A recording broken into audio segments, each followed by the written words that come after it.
in the case this does not happen, we will give help, and of course in other languages as well. So thank you very much, and I will pass immediately the word to our colleague Alexandre Dias Pereira, who is the new director of Coimbra University.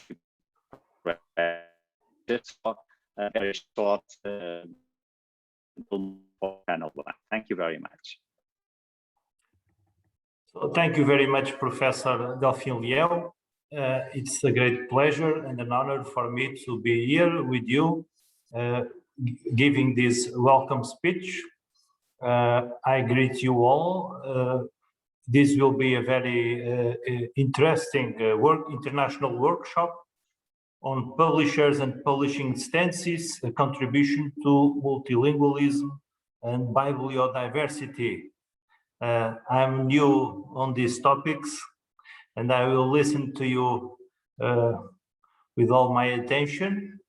I wish you, it's a pity that you are not here in Coimbra physically.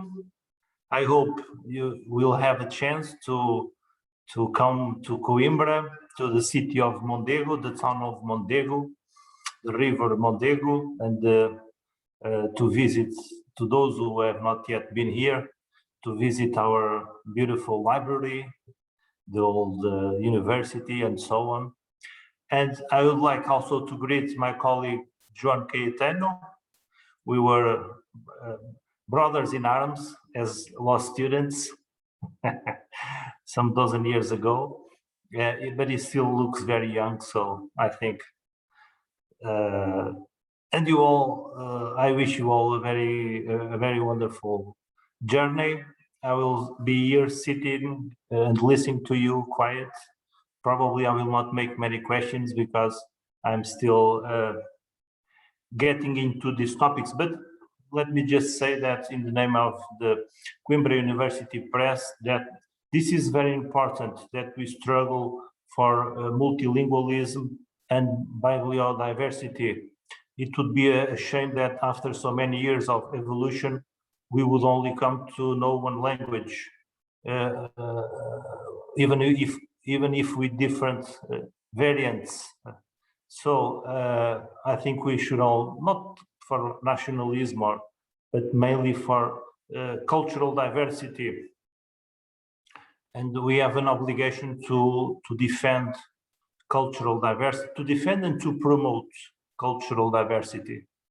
And so this is only you have Coimbra University Press accepts publications, proposals for publications.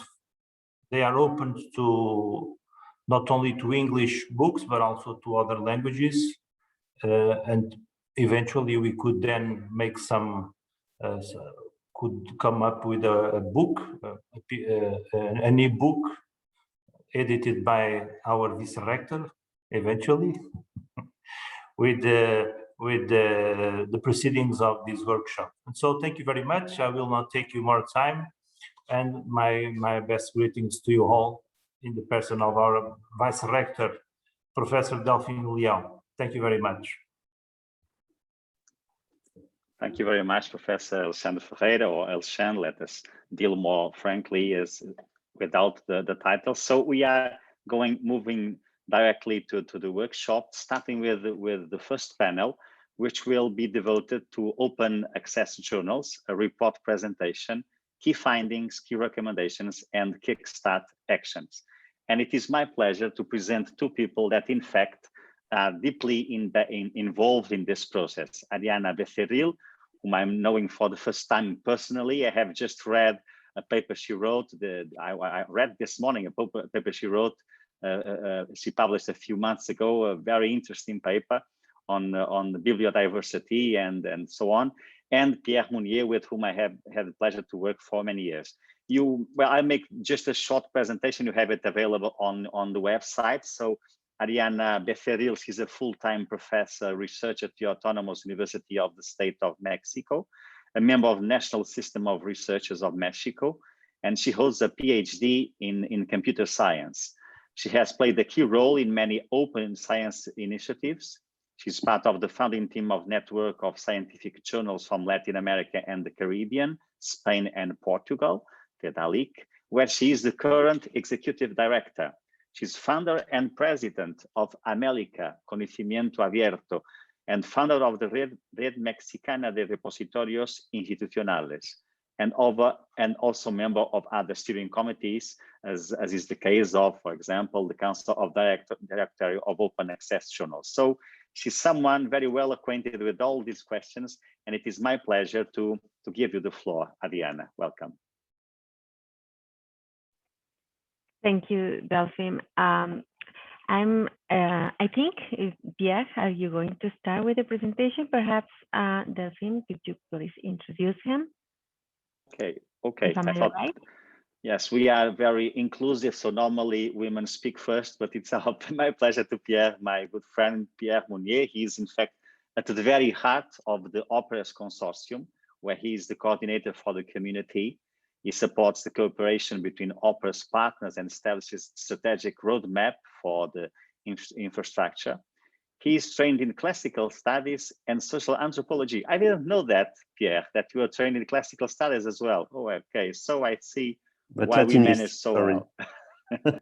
Okay. So he's working at the École des Études en Sciences Sociales and is deputy director of OpenEdition, the French national infrastructure dedicated to open scholarly communication in the social sciences and humanities. And he's really at the very heart, I mean, not only being a core member, but he's at the very heart of all this movement of respecting APEES. Pierre, please, the floor is yours.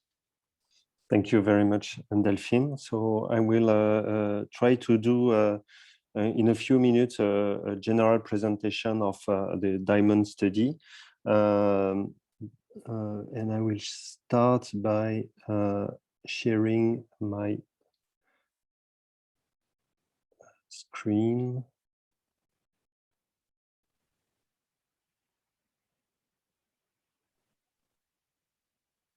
Okay, so can you see my screen, full screen? Okay, perfect. Yes, we can. Yeah. Thank you very much. So I do this presentation of the open access diamond journal study and the main results of the study that has been carried on for almost a year during the last year, and we achieved recently, and we published the results of the study recently. So this study has been carried on following a call for tender published by Science Europe, and more particularly the Coalition S, to explore collaborative non-commercial publishing models for open access. It's also known as the diamond model, diamond publishing or open access diamond publishing model for journals and platforms. Also as a mean for the Coalition S to, in the future, better support this open access publishing model. We gathered a consortium of 10 organizations, amongst which Redalyc America, of course, and we gathered and constituted a study group that worked for almost a year on this study. Gathering a diversity of different organizations under the leadership and the coordination of APEES.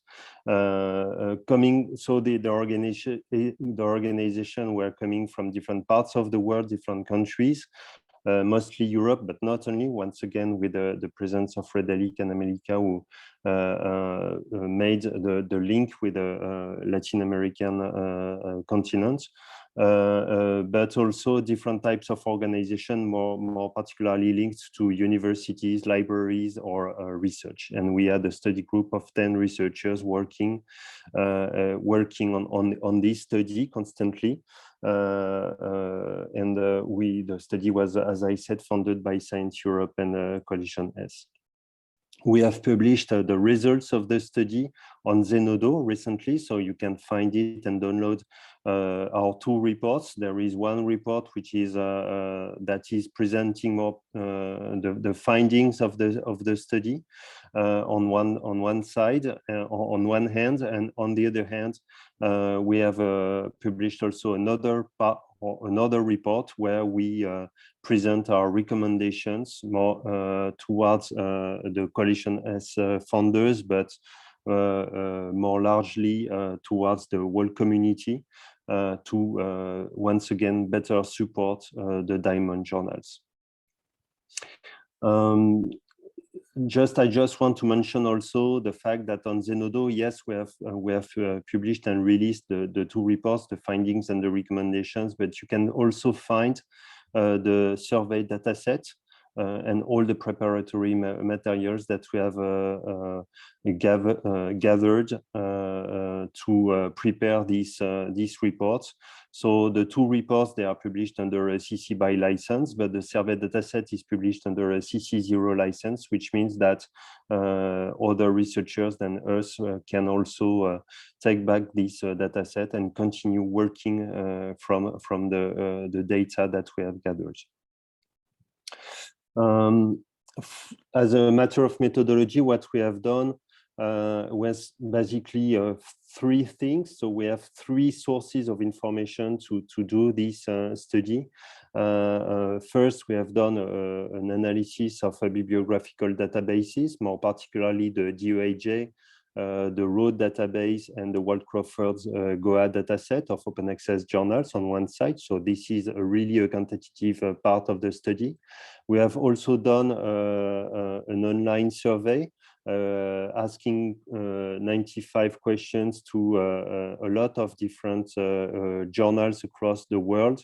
And we collected 1,619 valid answers coming from many different disciplines, countries, and journals.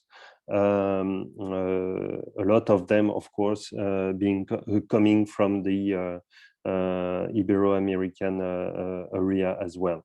We have done also focus groups with a selection of journals, some of the journals who answered the survey, to understand better the dynamics of their publishing practices and challenges more particularly.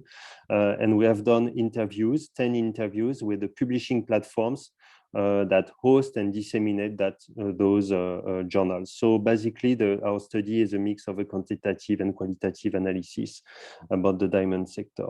Just before I go more into the detail of the findings and the recommendations of the study we have achieved, I just want to make a precision about what we mean by OA diamond journals or OA diamond publishing model.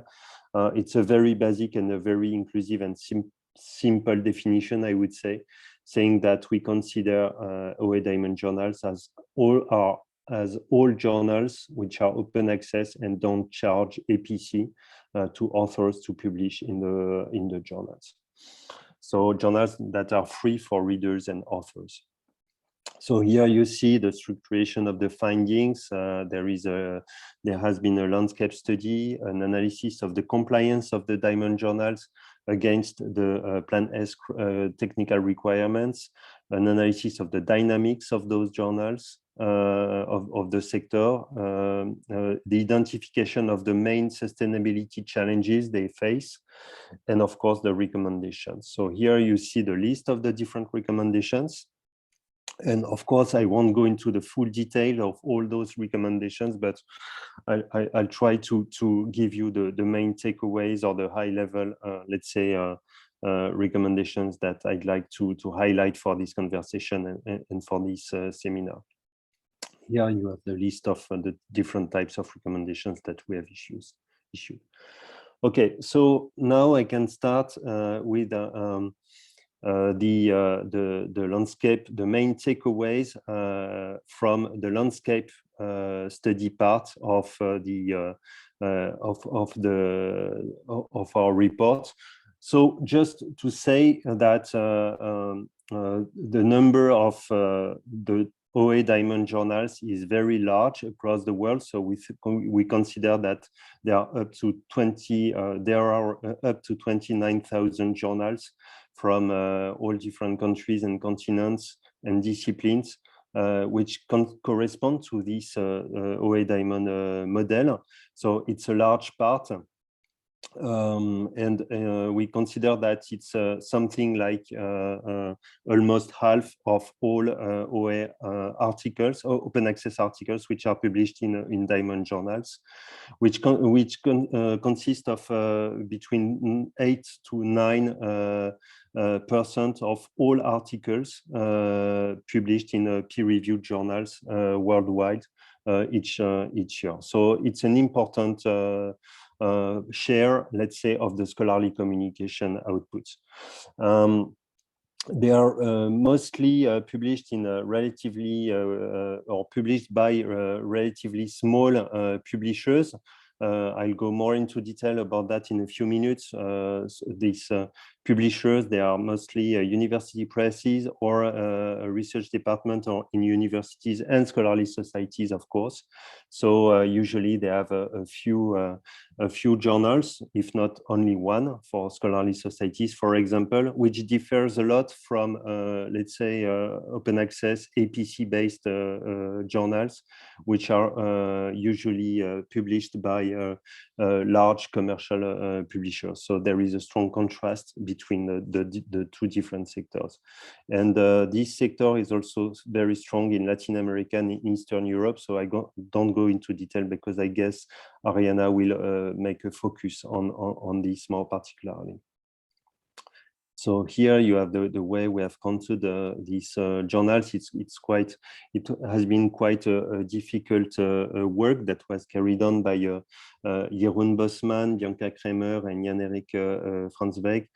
So you can see that there is a zone of uncertainty regarding the exact number of diamond journals, depending on the different criteria, but let's say at the highest level, we could consider that there are up to 29 diamond journals. Here, I just want to make a focus a little bit on the geographical distribution of those journals that you can see in more particularly in DOAJ, for example, those which are registered in DOAJ. And you see that there is a strong contrast regarding the geographical distribution of those journals against the APC-based journals, which are quite different. I also want to present to you the disciplinary distribution of those journals. So there is, this idea that the diamond model is really for SSH. And it's true that a lot of SSH journals are open access journals are don't charge any APC, so they are corresponding to the diamond model.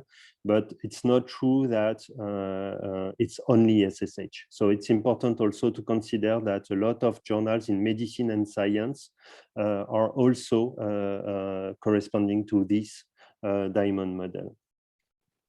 As this workshop is more particularly organized around bibliodiversity and multilingualism, I've I just want to present to you a specific result of the study regarding the capacity of the ability of those journals to publish in several languages.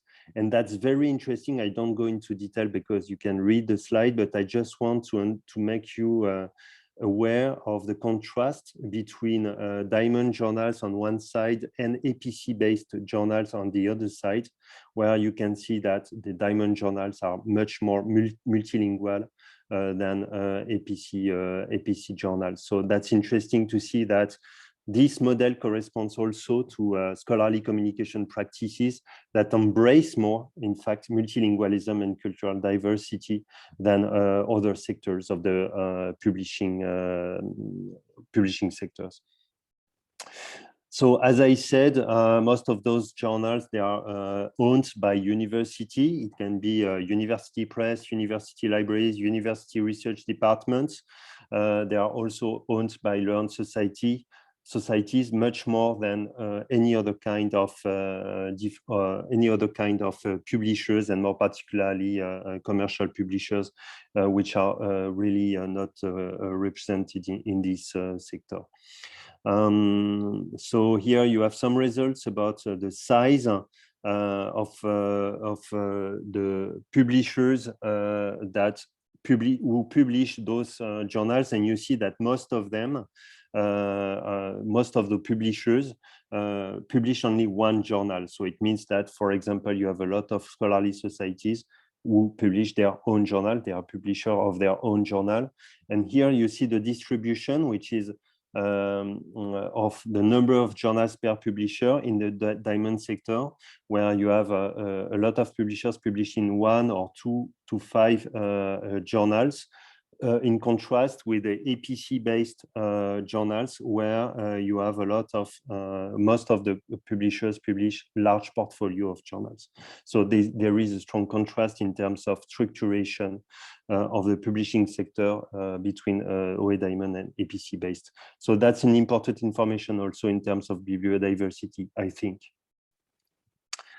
We had some results about the capacity of those journals to publish authors coming from different institutions than the institution that published the journal, or different countries than the country where the journal is based.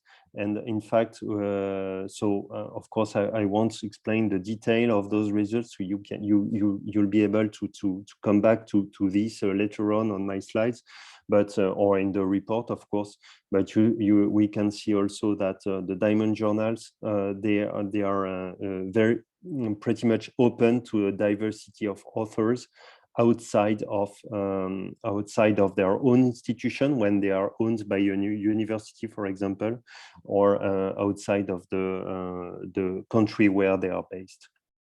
Okay, so now I just want to highlight some other results from our study that could be interesting for you, and it was mainly about identifying the main challenges that those diamond journals face. For example, on the technical side, for example, we identified that they have challenges in terms of capacity of monitoring and reporting their activity, to access to publishing softwares, or also a difficulty for them to establish legal ownership of their owning institution over the title of the journal, or to have access to professional peer review management systems, for example. Another and a striking challenge that those journals face is regarding their capacity to preserve their content in the long term. So we have asked them what is their preservation policy, or what type of preservation do they rely on to preserve their content. And you see that the vast majority of them have no preservation policy, which is really worrying, in fact. So this is the kind of technical challenge the diamond journals have to face.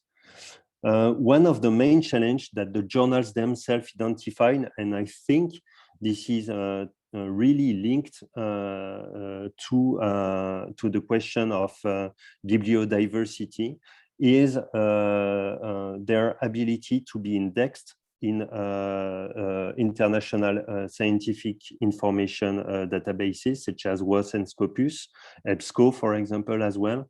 And a vast majority of them say that they really struggle to be indexed in those databases, which are crucial for them.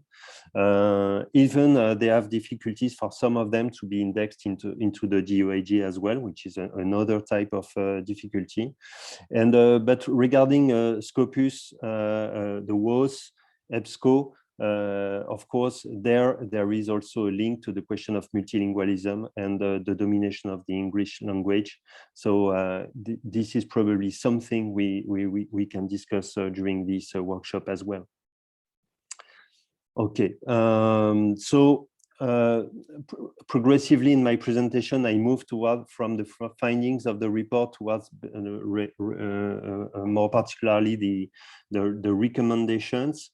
And you see that in our recommendations report, we make some recommendations regarding the need to formalize legal ownership and governance rule of those journals, to increase also the infrastructure capacity to support bibliodiversity, which means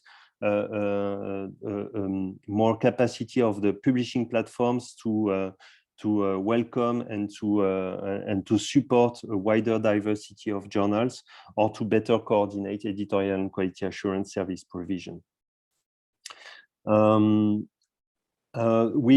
As I said, we made, and that's in particular Jan-Erik Franzweig who did this part of the study. We did a specific study about the compliance of those journals against the technical requirements issued by Coalition S for Plan S.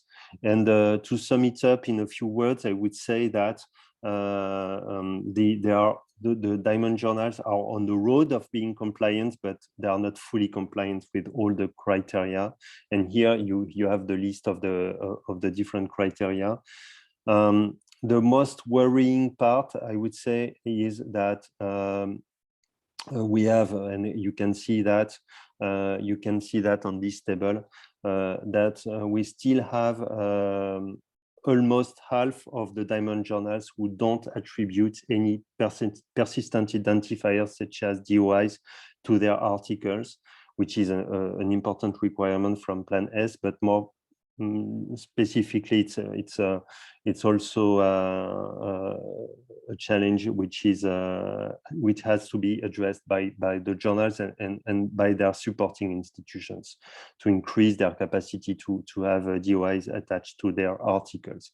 So you see the problem about the permanent preservation of content as well, and also all the questions regarding the attribution of CC license or open licenses to article, where the CC by default license is not so much used by the diamond journals.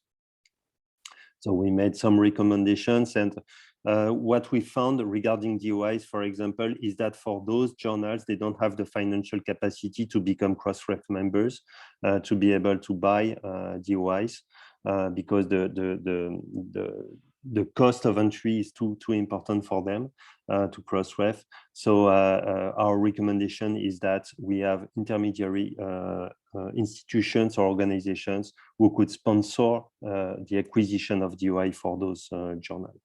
And work better together. Okay, so then we have some recommendations about effectiveness. One of the main findings from our study is that most of those journals, they are strongly dependent on volunteering, which means that they rely on very small staff to manage the journals, between one FTE or even less than one FTE so in many cases.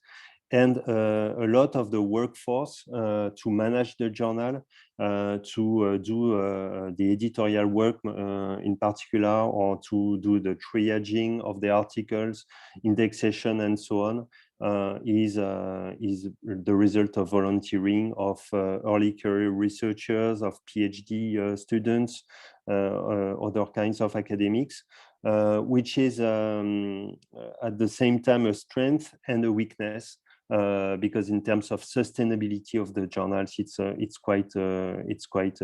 can be quite difficult. So I don't touch upon the other aspects of effectiveness here. I just want to focus on this aspect.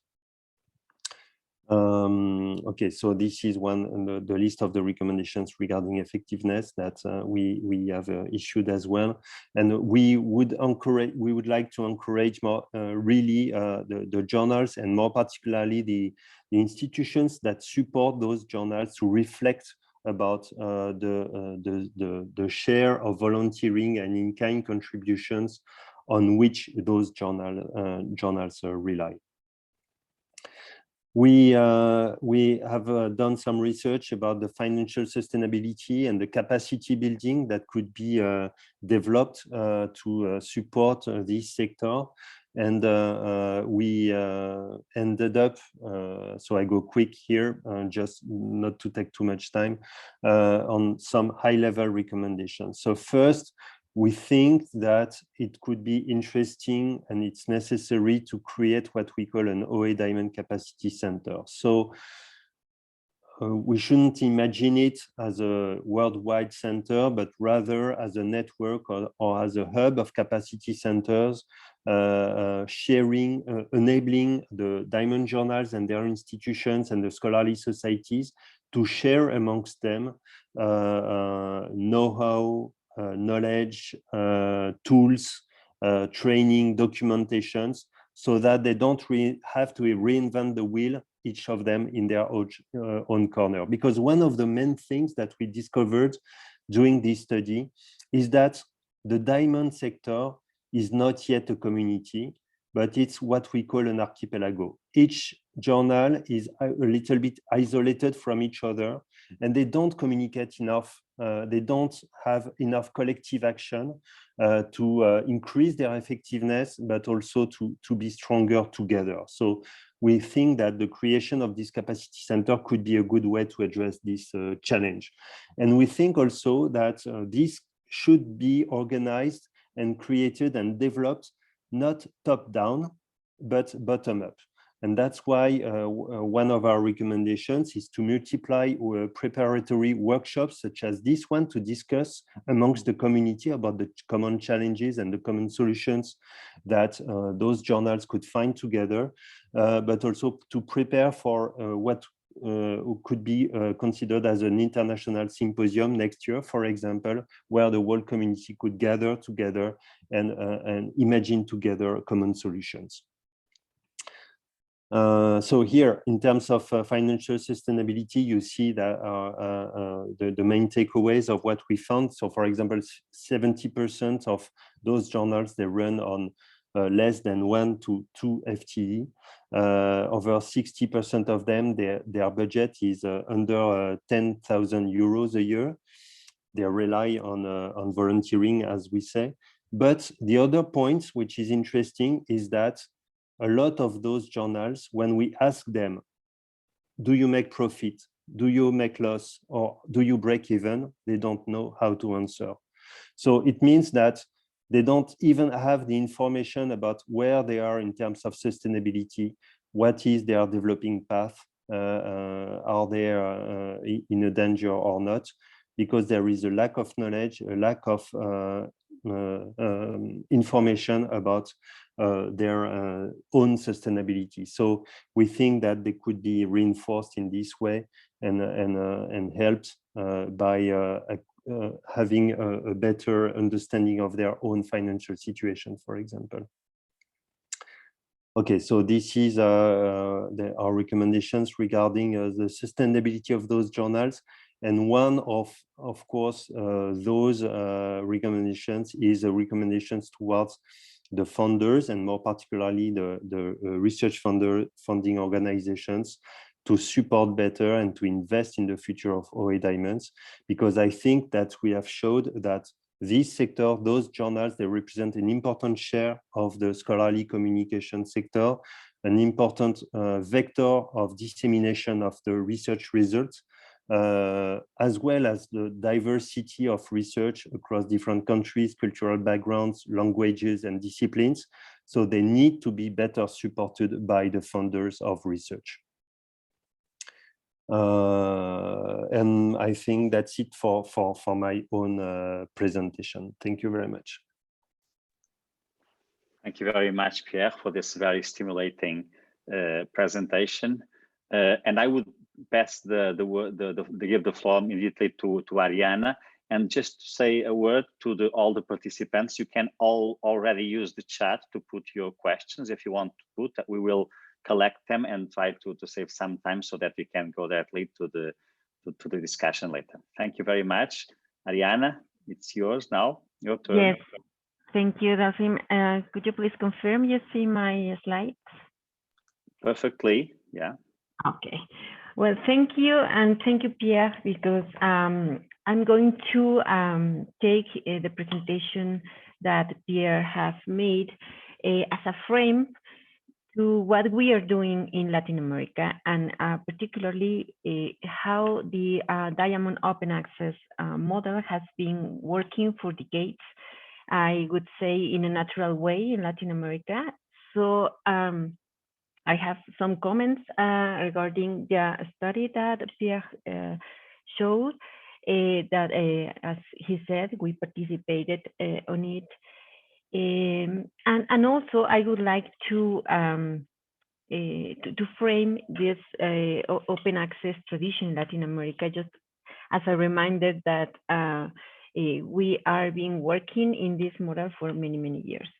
And before I start, I would like to remind ourselves, or maybe to share my perspective on this topic, because I believe that the discussion about openness in science should not be reduced to just open or closed access.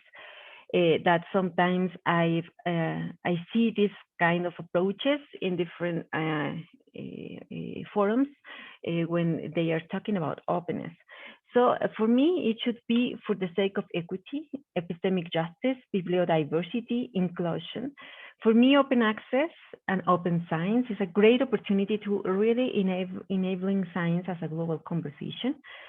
And it is very important, since the future of science and the human development depends on it. So I would like to take these minutes to remind ourselves that open access could be this opportunity to reshape what we have been doing wrong as society, and we can do what we can do better. Just we only need to remember the lessons learned during the current pandemic regarding the dissemination of science and the access to knowledge that is being produced worldwide. So for me, openness, it is not about open access only. It is about the future of scholarly communication, the development of science. It is not about business models. I mean, commercial versus non-commercial, and diamond versus gold versus green. It is about sustainability, long-term sustainability. It is about control, in whose hands we are relying to make decisions, who owns and who control, who has the power of making decisions, whose interests are being privileged, the research community interest or private interest, or whose interest, the public good interest perhaps. It is not exactly a critic about impact factor and similar metrics, but it is to highlight how we can achieve organic visibility with new technologies and with new paradigms of knowledge sharing, how we can connect or link every piece of information that is being published in a scientific paper, for example, in order to unveil the fabric of knowledge and to gain impact and to maximize the potential of usage and the potential of applicability of knowledge. And it is not about the artificial pursuit of inclusion and bibliodiversity. For me, the discussion is to how we can go towards find or achieve systematic participation in science.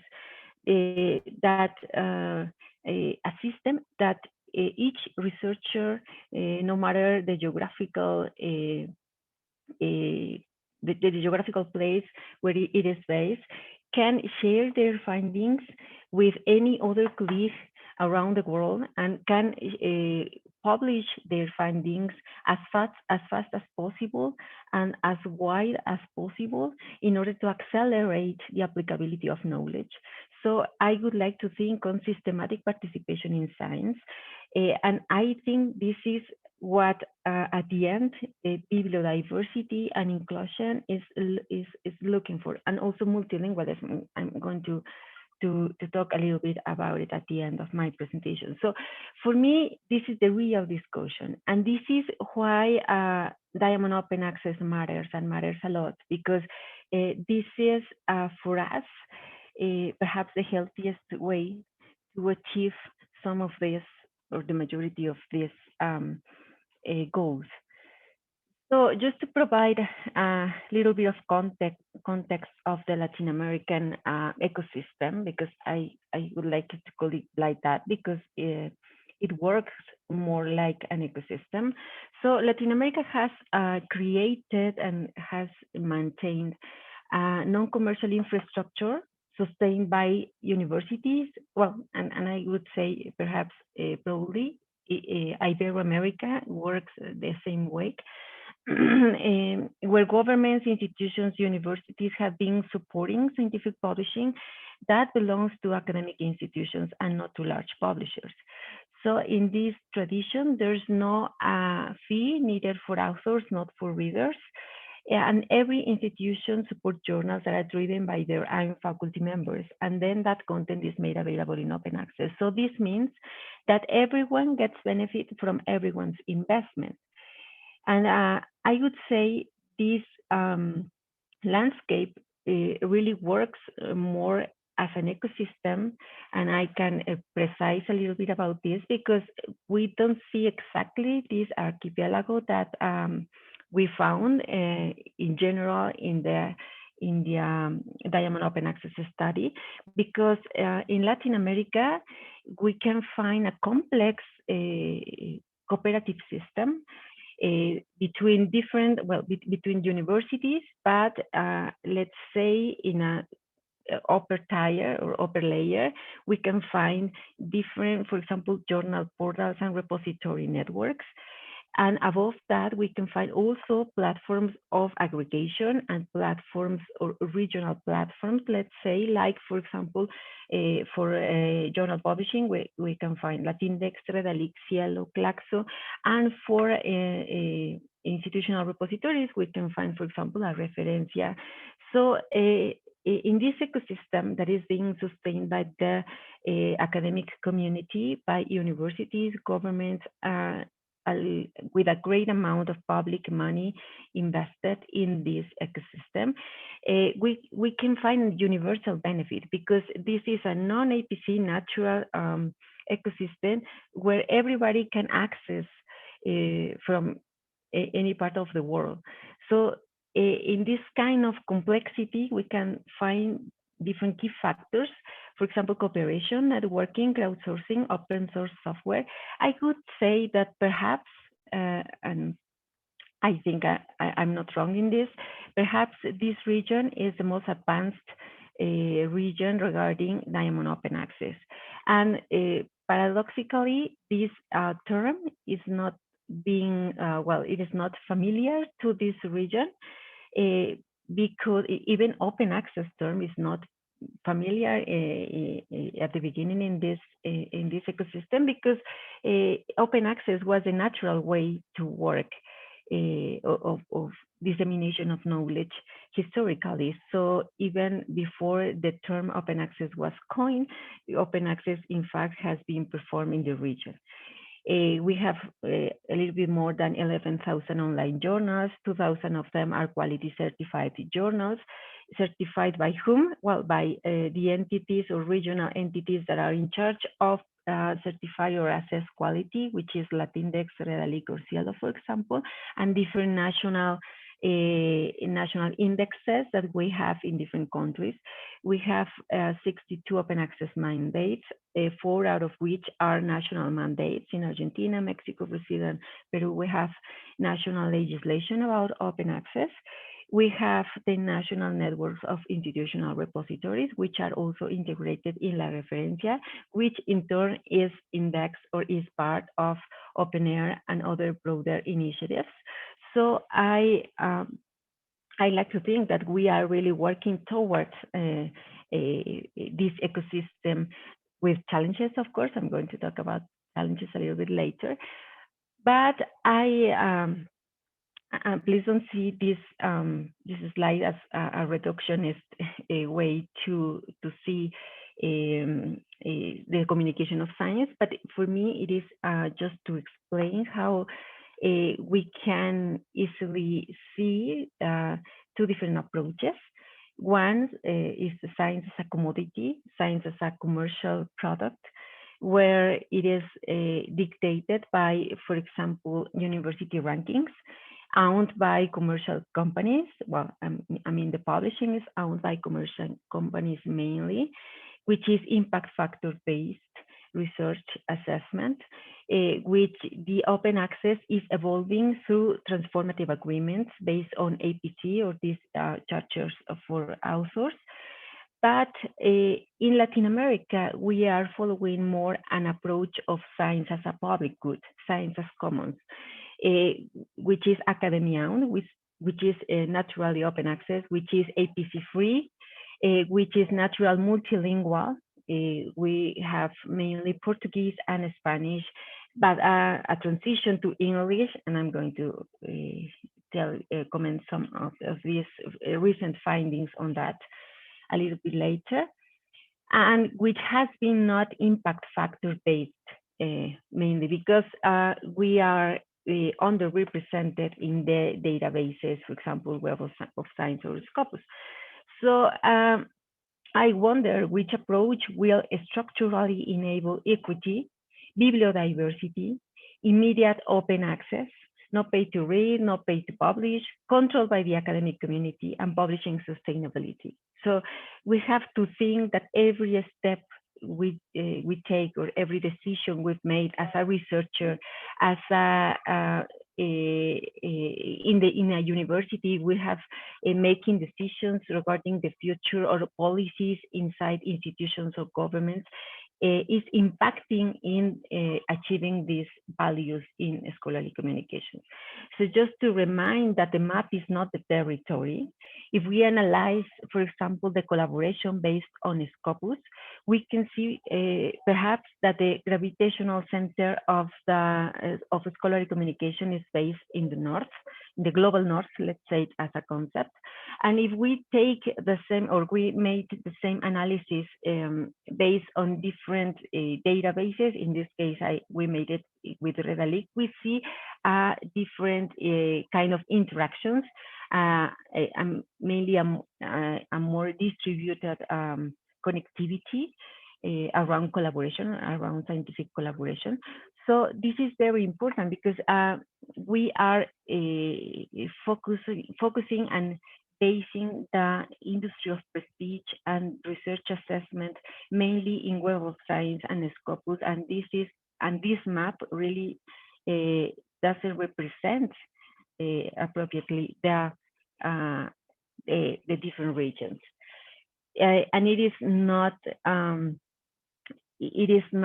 random that mainstream databases are the platform mainly for commercial publishing. If we analyze the proportion of the academy-owned journals which are based in universities, which are the diamond open access journals mainly, we can see that just a minor proportion of the journals indexing Web of Science or in Scopus are journals that are owned by universities and different academic institutions. So the great majority of them are journals coming from commercial databases. And we can see the same phenomenon if we analyze this by quartiles. So in the highest quartiles, we can find the commercial journals.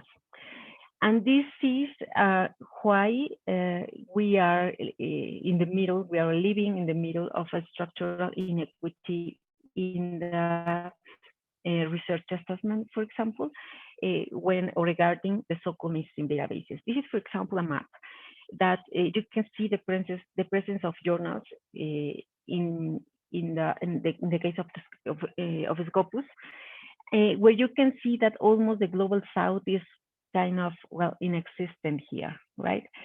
But if we analyze this, well, the same phenomenon, but based on research papers, you can see that even, well, it's almost invisible here. But regarding citations is even worse. And imagine if we are taking these databases to shape or to dictate our research assessment in our countries, well, in the global South countries, let's say, what we are going to conclude? We are going to conclude that there's no science in the South. There's no science of impact. Perhaps there's no science of quality. Many people could argue that because they are looking at the wrong map. So in the case of Latin America, the dissemination of knowledge has been performed in a different place. So the mainstream databases are other ones. They are not Web of Science, they are not Scopus, but this is something that is not well understood in the North. And unfortunately, it is this reality is being distorted in the region as well. So some countries, for example, the case of Colombia, is now adopting strategies of research assessment from the mainstream databases from the North. And now many of their local journals are being less supported by funds, institutional funds or government funds, because they are not in or present or indexed by these databases. So regarding the matter that of this webinar, articles by language, and this is very important to highlight, because yes, we have an ecosystem in Latin America that has been working very well in open access with challenges and with different threats, but it's working well. But regarding language, something is happening, something very interesting is happening. We analyze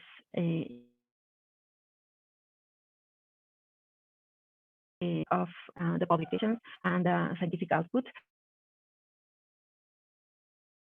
by different languages. And we can see, for example, the article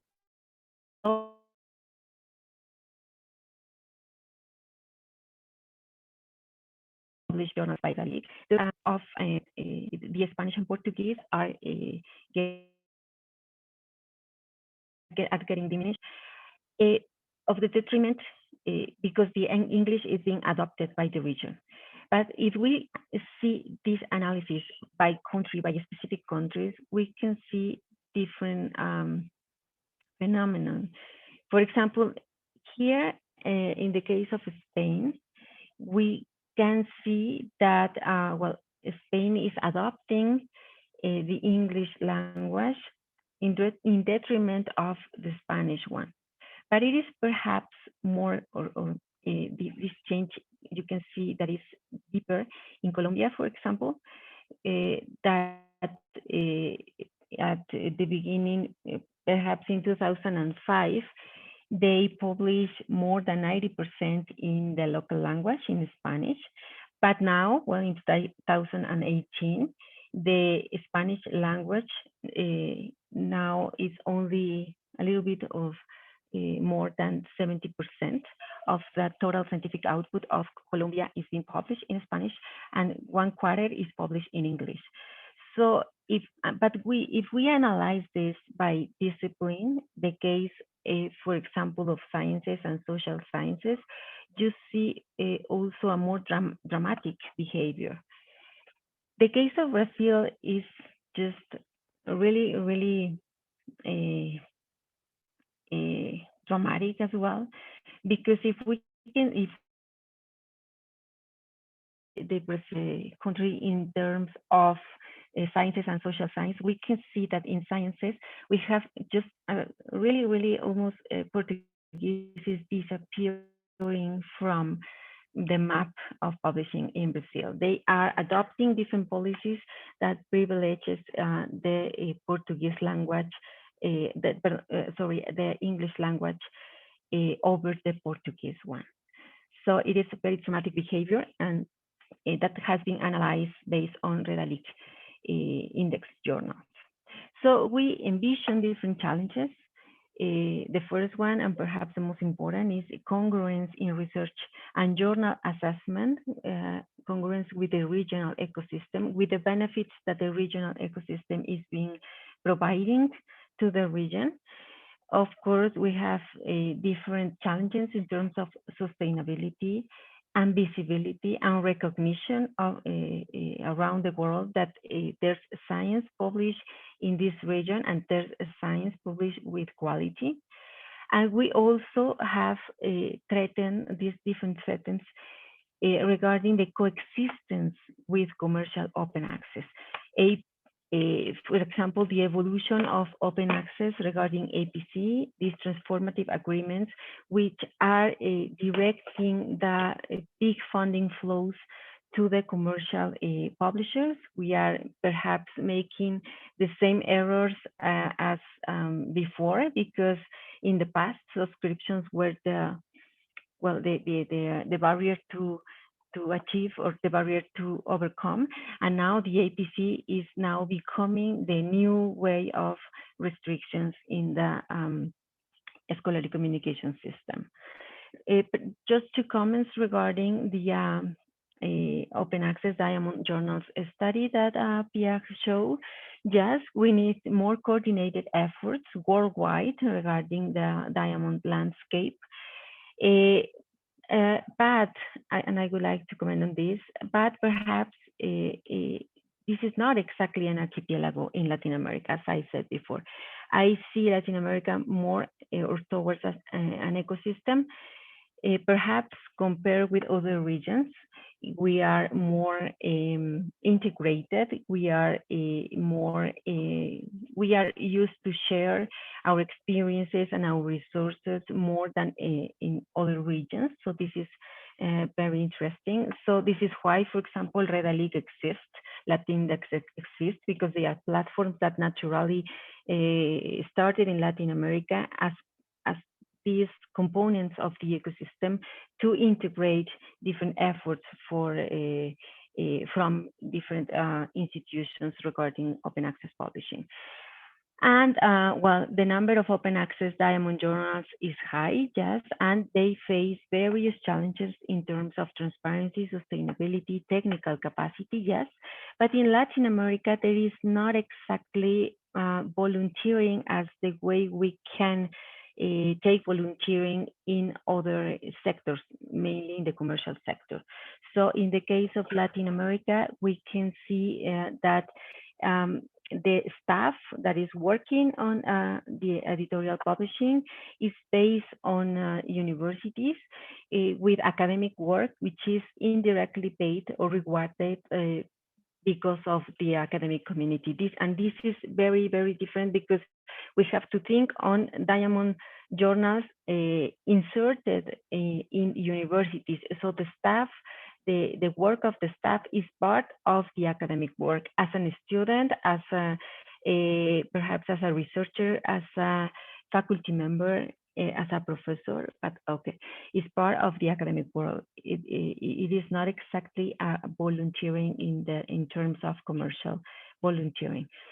Okay, and well, just some final thoughts.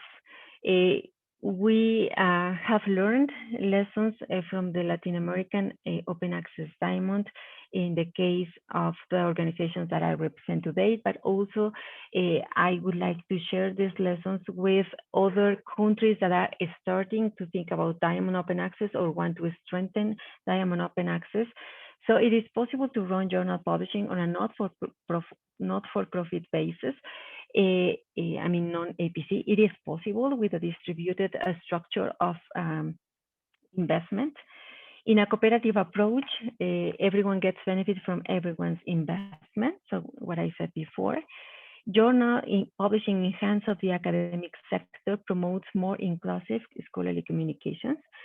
And we are trying to also leverage technologies, for example, artificial intelligence, semantics, to contribute to journal sustainability, to lower the cost of journal production, as well as to achieve organic visibility and discoverability and impact that can help or contribute in going beyond the impact factor-based research assessment. So this is why Diamond Open Access is also very, very important. And well, last but not least, the transition towards openness also presents an opportunity to reimagine scholarly communications. As I said before, I think the non-commercial essence of science should be take back that favors epistemic, methodological, linguistic, geographic, and content bibliodiversity. We have to think on that when we are thinking on different approaches for scholarly communication. So I think Diamond Open Access has much to contribute to achieve these goals, and we have to take it very, very seriously, because there are regions like Latin America that have been working like that, but perhaps isolated from the rest of the world. And this is what we need also to address and to make it better. And this is, I think, something that also is very interesting to find in the study that Pierre showed before.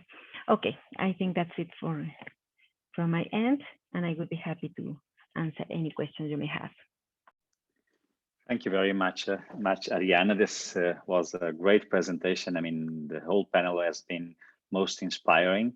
The chat has been also quite, enthusiastic with enthusiastic participation. There are some questions, some are comments, but that's some questions that can be addressed to both of you, because we have roughly, let's say, some 10 minutes for discussion. We don't like to, because the other panel has to start then. So perhaps two questions to start with, can be directed to Pierre or to Arianna, if there is a kind of badge for certification journals. Because certification is clearly an important point of people asking if there is a badge or a badge that could be used for this, or asking as well, how could we distinguish bronze from diamond journals, which taking account is that most differences are based on licenses that are used, and this would be an important issue.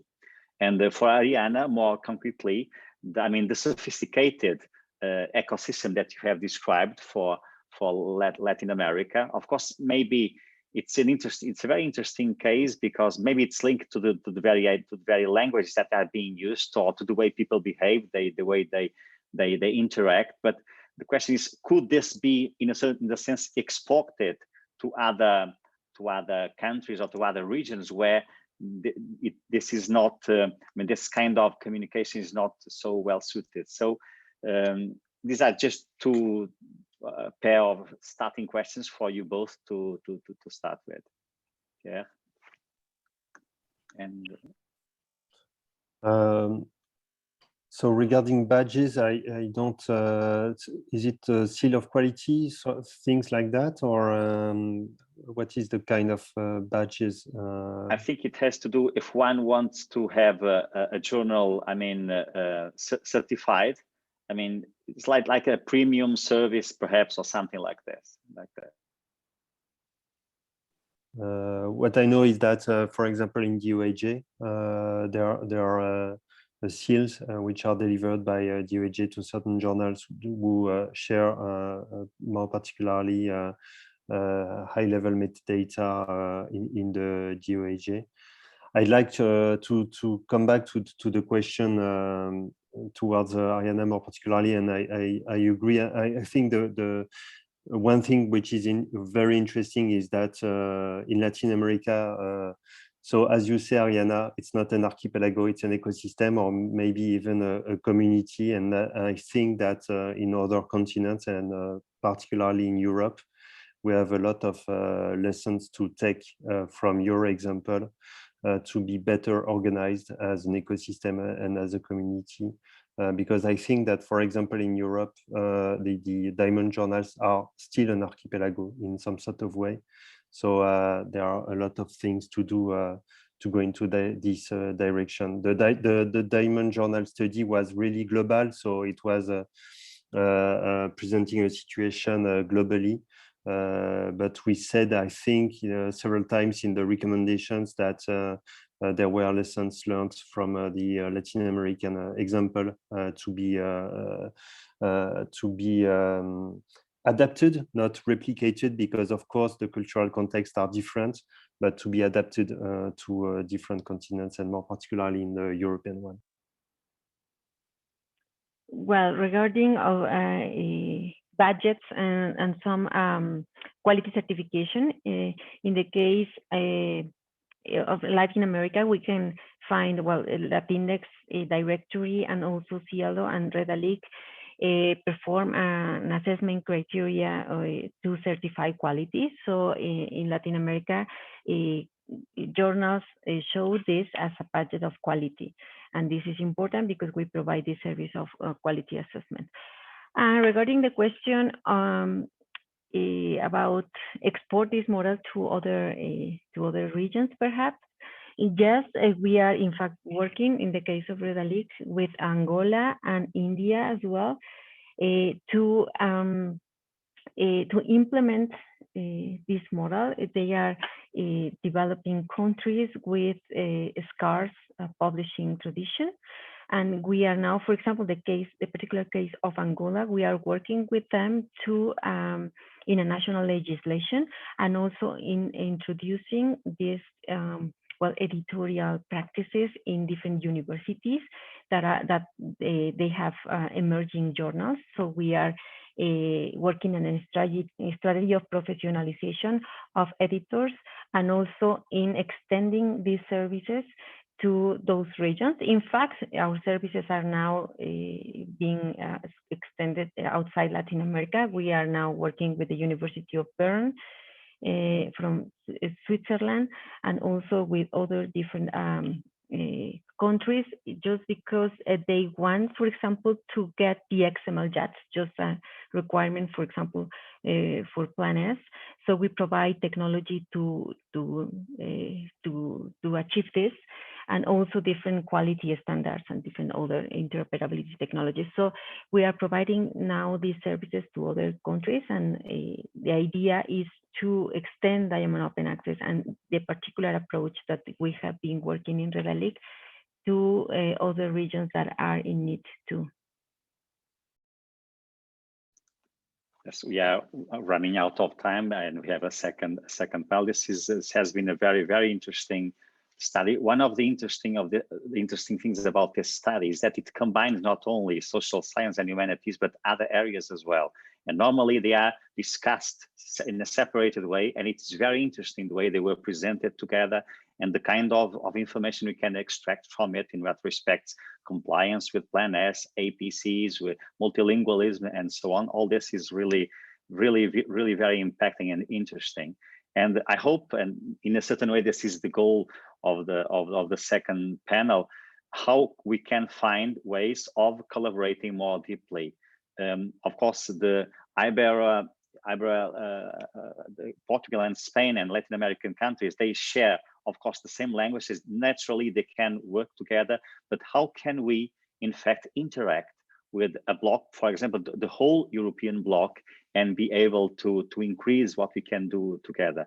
And also, one of the blatant things about your presentation had to do with fragmentation, because there are there's a big number of journals being published, and especially linked to learned societies, to universities, but usually they publish 1, 2, 3, 4, and they have difficulties in comply, for example, in compliance with Plan S and so on. So clearly there is fragmentation in the hierarchy, and how we can aggregate and collaborate with all of them. So I mean, this is that is I could spend the whole evening talking about this, but I am afraid that we have to pass to the next panel. Do you want to leave any final words or final recommendations? Very short one, 30 seconds for each of you.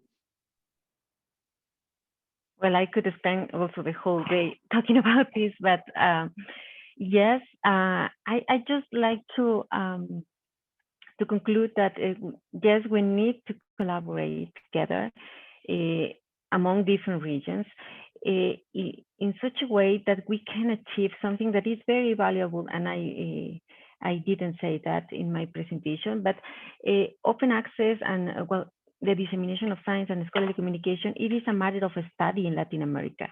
We reflect on it in different communities. We have conferences to how we can improve journal publishing, how we can maximize cooperation.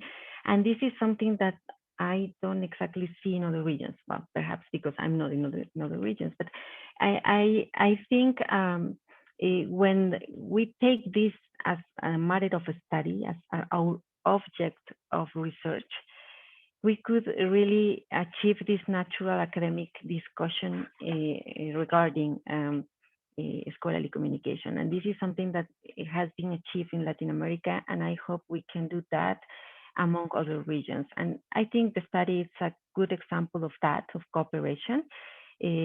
So every Friday we had a meeting and we discussed about this between Latin America and Europe particularly. And so this was a very good example, and we have to continue doing that. Thank you very much. Pierre, a final word? Yeah, just to tell you that this is what we try to do from a European perspective with OPRAS, trying also to build a community and to help the community to build itself and to cooperate more largely outside of Europe, for example, with Latin America. This is not an easy task. This is really challenging, but it's exciting as well. And it's true that sometimes as we are focused on, let's say, efficiency and achieving tasks, we are sometimes losing why we are doing things. And I like a lot what you just said, Arianna, that it's important to reflect constantly, and that strikes also a chord for the humanities and social sciences, because it's all about reflexiveness and reflexivity. So it's important to be reflexive about what we are doing, why we are doing this or that, and the different tasks we are doing in terms of scholarly communication in particular. So let's hope the better for future collaboration to continue. Thank you very much, you both. It has been great to listen to you and to keep certainly discussing this. And now I will pass the floor immediately to Margo Bargheer from the European Association of University Presses, so that she can discuss this at a larger scale with the representatives of university presses from Portugal, Spain, Brazil, Latin America, and the Caribbean. Thank you.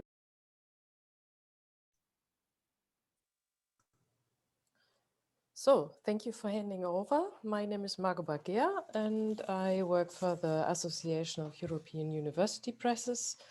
And for us, we come from 27 countries, and we usually use English as our lingua franca to get along. But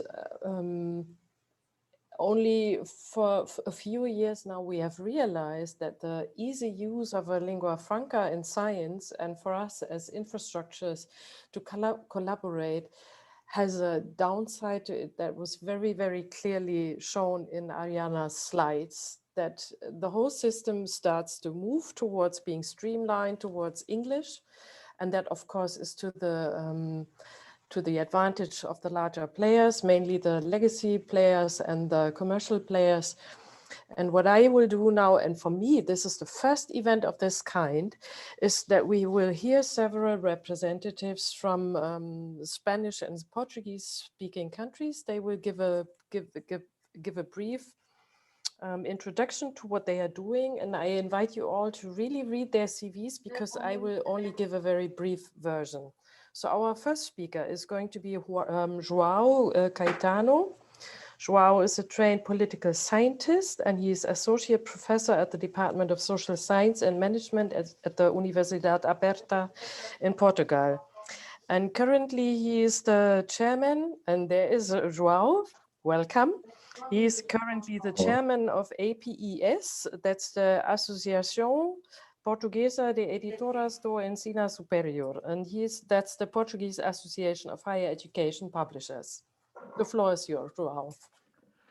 Thank you, Margo, for your words, and good afternoon for everybody. I will try to share my just a moment. Okay, okay, just a moment.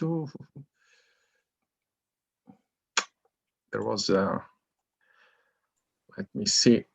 Meanwhile, I will do a bit of talking. So for instance, in the Association of European University Presses, we have no Portuguese representatives, because what you will see now is that they are very good networked among themselves. They are not an archipelago, but maybe a larger island. Okay, let me see if I can do that now. It's okay, it's here. Okay, I'm sorry for the delay. Never mind. Okay. So the title of my presentation is Multilingualism and Bibliodiversity in Academic Publishing: The Portuguese Possible Contribution. And I can give another title. In other words, Portugal and the Portuguese language can contribute to this great challenge. And of course, the challenge is multilingualism and bibliodiversity, and it's important to realize what this means. Okay, academic publishing is the subfield, all we know, the subfield of publishing, which distributes academic research and scholarship. Most academic work is published in academic journal articles, books, or thesis form. This definition seems to be so consensual that we do not realize that it is very challenging, both for what is there and for what is not there. Multilingualism and bibliodiversity is not, depending on the people involved and the ideas they have. We heard two fantastic presentations, and we can realize that there are different ideas around the world about this. As president of the Portuguese Association of Higher Education Publishers, APEES, it is with great pleasure that I'm here today with you to address this topic.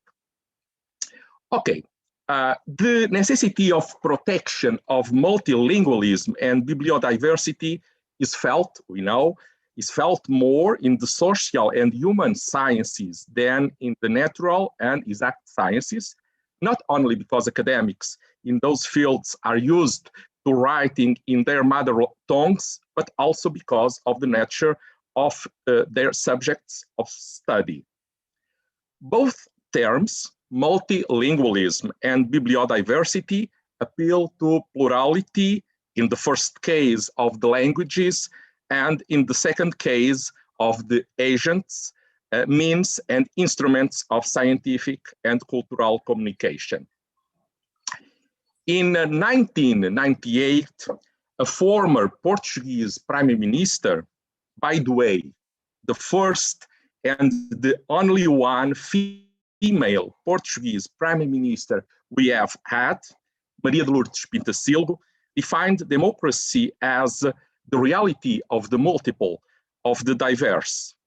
In this perspective, the European Union has adopted as official languages all the main languages of the member states without prejudice to the fact that English is assumed as a lingua franca.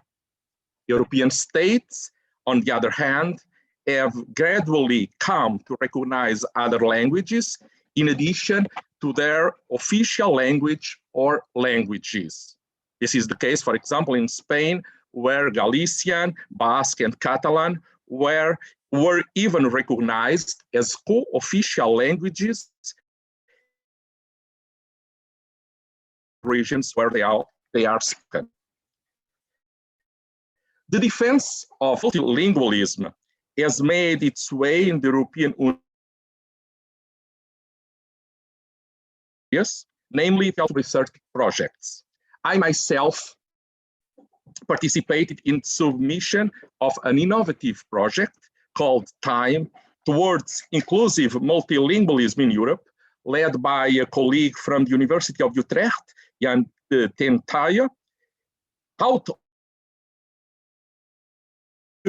However, I must say that it came instant and did not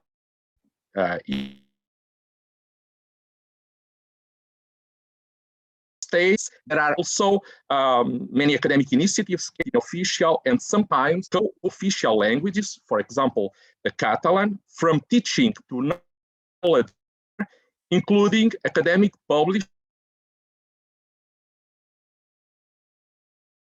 articles, audiovisual media, and so on. However, and this is one important, I think, the defense of multilingualism, diversity on behalf of democracy, linear process. And the evidence is the difficulties we have in Europe. Well, and I can give you an interesting case. It's different from what we are talking about, but it's curious. I learned a few days ago that some students belonging to the University Council of the University of Utrecht are defending the idea that the circulation of information and communication within the body should be done in English, taking into account that not all members speak Dutch. It is an eminently practical reason that promotes use of English as a way of expanding mobility and communication between people in increasingly broad spaces.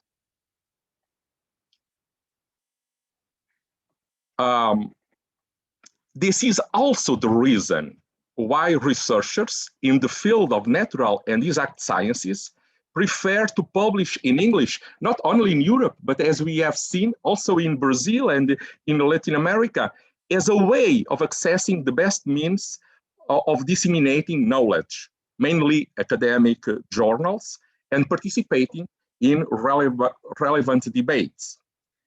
This is the situation in all or almost all European countries, where there is a trend to publish more and more in English, including journals and books. There are even sectors of the social sciences in which scientific production is predominantly in English. It is relevant to know, and we know something about that. It is relevant to know who are the researchers who publish in English and in the other languages in each specific scientific area or topic, and why. We will probably reach the conclusion that the most competitive researchers publish in English, which allows them to be read and cited by more people. However, there are also researchers who publish predominantly in their mother tongues and are successful, depending on the universe of speakers. And this is important, universal speakers. The evaluation rules, and this is another important aspect for most of us who are scholars and researchers, the evaluation rules of both scholars and researchers, and also research centers and higher education institutions are changing. Quite rapidly, with strong pressure for internationalization. However, we also know that the rules and evaluation criteria are not always the same.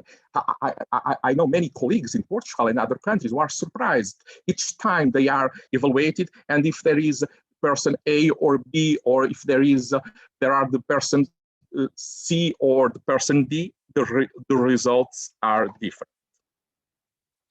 As editors, we cannot ignore these facts and the interests of our public. Arianna talked a lot, and in my opinion, in a quite proper way, in the sense that we need to understand, to realize what the interests are, the relevant interests for our public. And who is our public? Researchers and scholars, of course, as knowledge producers, and researchers, scholars, students, and the society in general as active consumers. One thing is certain, and the Opera's consortium is an example. At least a part of the scientific community is aware of the necessity to produce knowledge in multiple languages, as well as by different structures and means, and aiming at purposes other than profit. Profit is not the only fair objective. At the same time, we all intend, and as an editor, I give a quite importance for that, of course, we all intend to give positive responses to strengthening the careers of scholars and researchers who want to optimize their publishing strategies.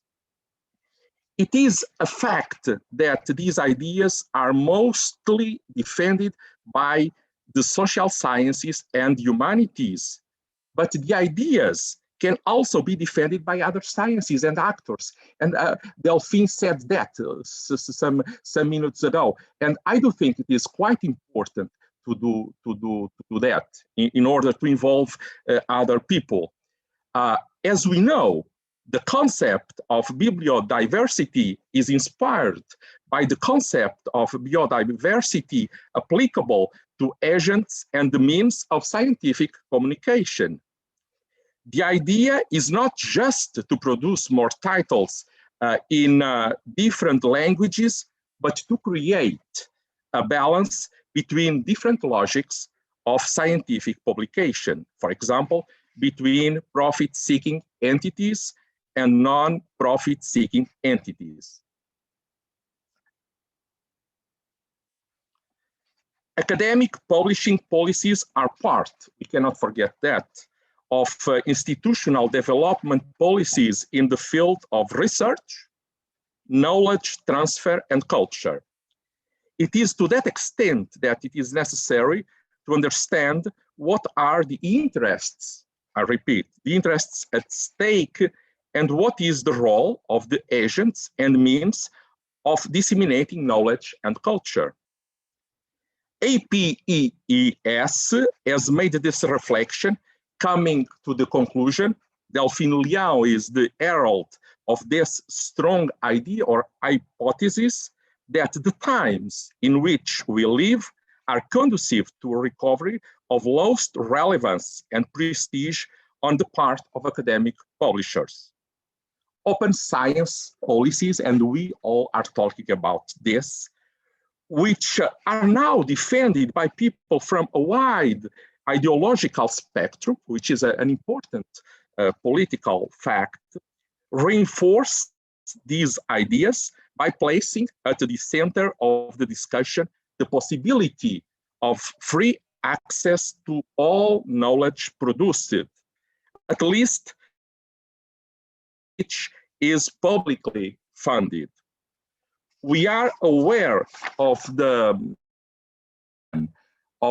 big private publishers on these new policies, stating that they practice open sciences, guaranteeing free access to scientific production, although demanding APC payment from authors. Of course, as a way of obtaining economies of scale, this production is basically done in English and favors standard forms of production, some kind of journals and books. Often the forms of production and stress is that they do not respect the rights of researchers, creating situations of dependency and overwork, a kind of intellectual neo-proletariat. Okay, I do feel many colleagues of us doing that. They are not free to create knowledge, or they do not feel like that. Well, I have no doubts, and we all have no doubts, that there can be other valid possibilities as long as they are properly studied, financed, and implemented. And this is the great challenge and difficulty. Sometimes it seems that I'm talking about a different subject, but all of this has to do with democratizing access to knowledge and the exercise of academic freedoms. Arianna talked about that in a quite proper way. Of course, it's the access is I can say, the main category of our times, access to knowledge. And what about what do we do? Okay, sometimes the relationship between these aspects may not seem obvious, but it is real. And all these aspects must be seen together in the defense of a citizen science. Oh, this is the topic. In order to defend multilingualism and bibliodiversity, there is a need to invest, in my opinion, in two things: in the identification of existing interests in the area of academic publishing, and in calling for the reform process of science, higher education, and the innovation system, where academic publishers play an important role, more that of agents that traditionally occurred. Thus, it is necessary to make a cultural reflection on the role of knowledge in society and to make choices according to general interest and not just private interests. In other words, there are more interests than market interests, although institutional action must be economically rational. In most statutes of higher education institutions, mostly universities, it is mandatory to promote the culture and language of their countries. This is the reason why there has been resistance in some countries to teach in English in higher education institutions, and there has been resistance to publishing only in English as a way of protecting national and other languages. We cannot ignore the signs of the times that demand greater openness and cooperation on the part of institutions at the national and international levels. It was already said. For that to happen, it is necessary to have a practical spirit that makes it possible to achieve results. For example, the need to accept the use of English as the main language of communication is unquestionable, and is the case here and now. We are talking and communicating in English, but that does not mean that a strict linguistic standardization should be carried out. As I always say, we need to look at the reality. For example, it is very interesting to look at the issue from the perspective of a language like Portuguese, which, being a language with an average number of speakers in Europe, is one of the most widely spoken in the world, and is even the most spoken language in the Southern Hemisphere. This fact has, or must have, or should have consequences.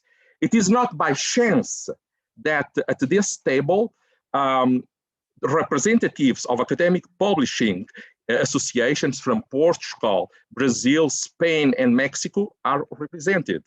In addition to the relations between the associations of Portuguese and Spanish-speaking countries, it is important to highlight the affinities between the two main Iberian languages, which together have an extraordinary weight in the world. Proof of this is the strength of the publishers in the various countries, namely in America, in Latin America. And once again, I repeat, I remember Arianna's ideas. Well, in fact, the publishers in Latin America are strong, and they are being quite innovative comparing to Europe.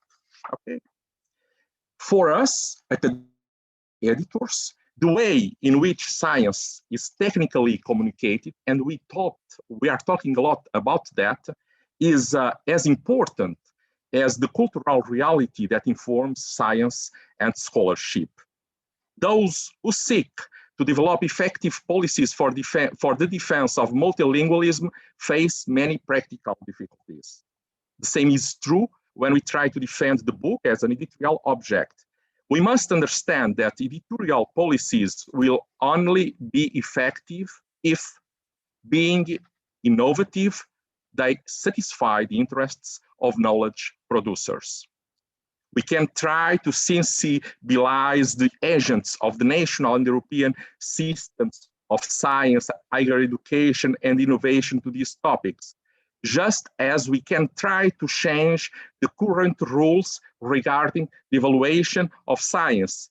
But the issue is essentially cultural. We must look for solutions of balance, either with regard to more equitable use of languages in academic publication, and it is a strong effort of the Portuguese publishers, or with regard to editorial agents giving a prominent role to entities that do not seek profit, as is the case of academic publishers. And we are aware of that. One way of doing this is to try to involve publishers and publishers associations from several countries and languages, in particular languages with a significant number of speakers in addition to English, as is the case with Portuguese and Spanish, but also with other languages, French, German, Italian, and of course others. Awareness of the relevance of linguistic diversity is the first step towards establishing progressively wider forms of collaboration, both in Europe and in the world. At our association, we are convinced that it is necessary to significantly increase cooperation in Europe. And this is the reason we are so engaged in operas, for example. And outside Europe, in order to gain scale and to be able to compete for international financing. Because it's a competition not only for money, it's also for ideas. And I repeat, in some aspects in Latin America, they are aware of that more than us in Europe. The challenge of open science, which involves the need to build common infrastructures, Pierre talked about that, and share resources is the most extraordinary challenge, which requires strong public and also private investment. At the same time, very close collaboration with policymakers and the national and European regulatory agencies is needed in various fields: science funding, accreditation and evaluation of study programs, and higher education institutions, and so on. So, just to finalize the conclusions, the idea, the defense of multilingualism and bibliodiversity is a challenge that requires, we know, and we are aware of that, intense cooperation on a European and global scale involving multiple actors, both public and private, in order to reach free access to knowledge as a public good, another aspect that Arianna talked about. APEES is committed to this effort, and the participation of Portuguese-speaking publishers from around the world is in this challenge is essential. So we have to collaborate more. We have to talk more. Well, we last weeks we were in conversations with our partners in Spain, in Brazil, and we want to enlarge this kind of collaboration, and of course in Europe. So the idea is not only European engagement, but also global engagement, because we do think that this is a central initiative in our times. Thank you very much.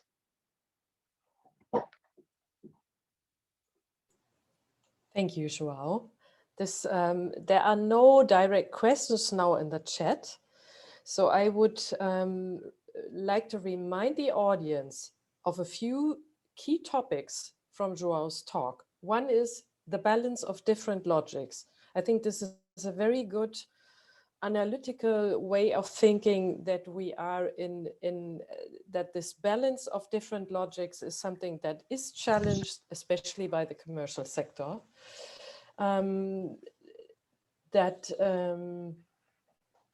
There is a competitiveness also among researchers, and that some of the researchers who are using English as their predominant way of publishing, that they sometimes seem to be more successful, and our evaluation schemes at university seem to play into that line.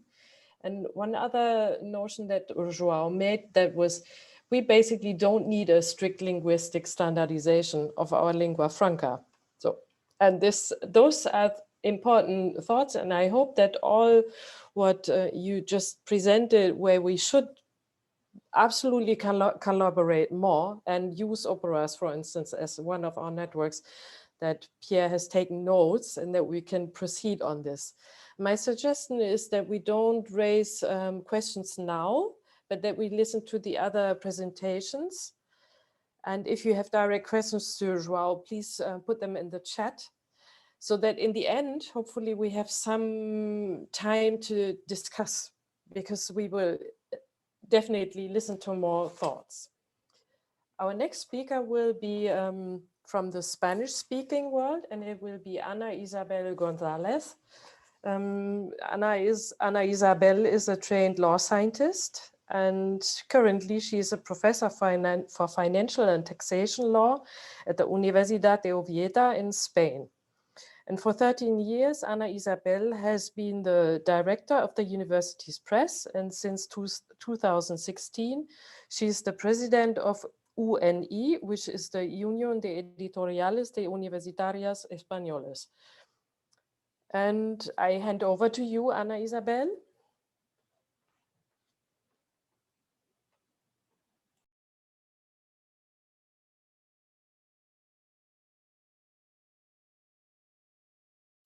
We need you to have your microphone unmuted, then we can hear you. Thank you.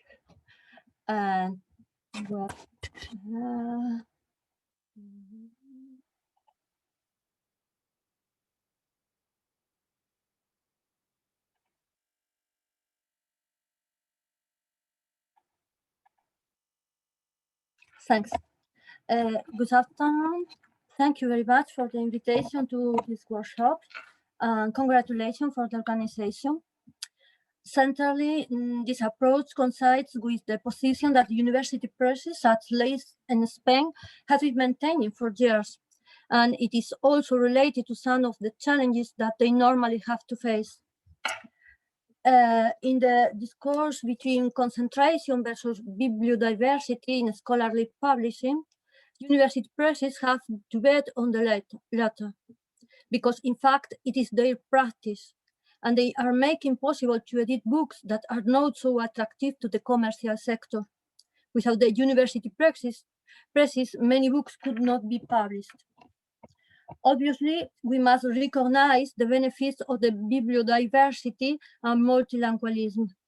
However, we must not forget the reality that most researchers to opt for certain forms of publication. And this reality shows us that for many years, we have attended a progressive application of the criteria of the science and technology fields to the social science and humanities areas, modifying their classic way of working. Why is this happening? Surely the application of research assessment criteria with method typical of the science and technology fields, based on metrics and impacts, has forced researchers in social science and humanities to adopt those same publication criteria, and the search for greater internationalization has collaborated in this process. Consequently, they end up preferring to publish in journals with an impact factor and using the English as the lingua franca. In fact, this situation explains some of the problems and challenges faced by university presses, for example, on its scholarly reputation. However, in its defense, we must underline how this contributes positively to achieve greater diversity in publishing, favoring the publication of topics with a smaller target audience or in minority languages. In Spain, this is clearly seen in the case of other official languages who are not Spanish, such as Catalan.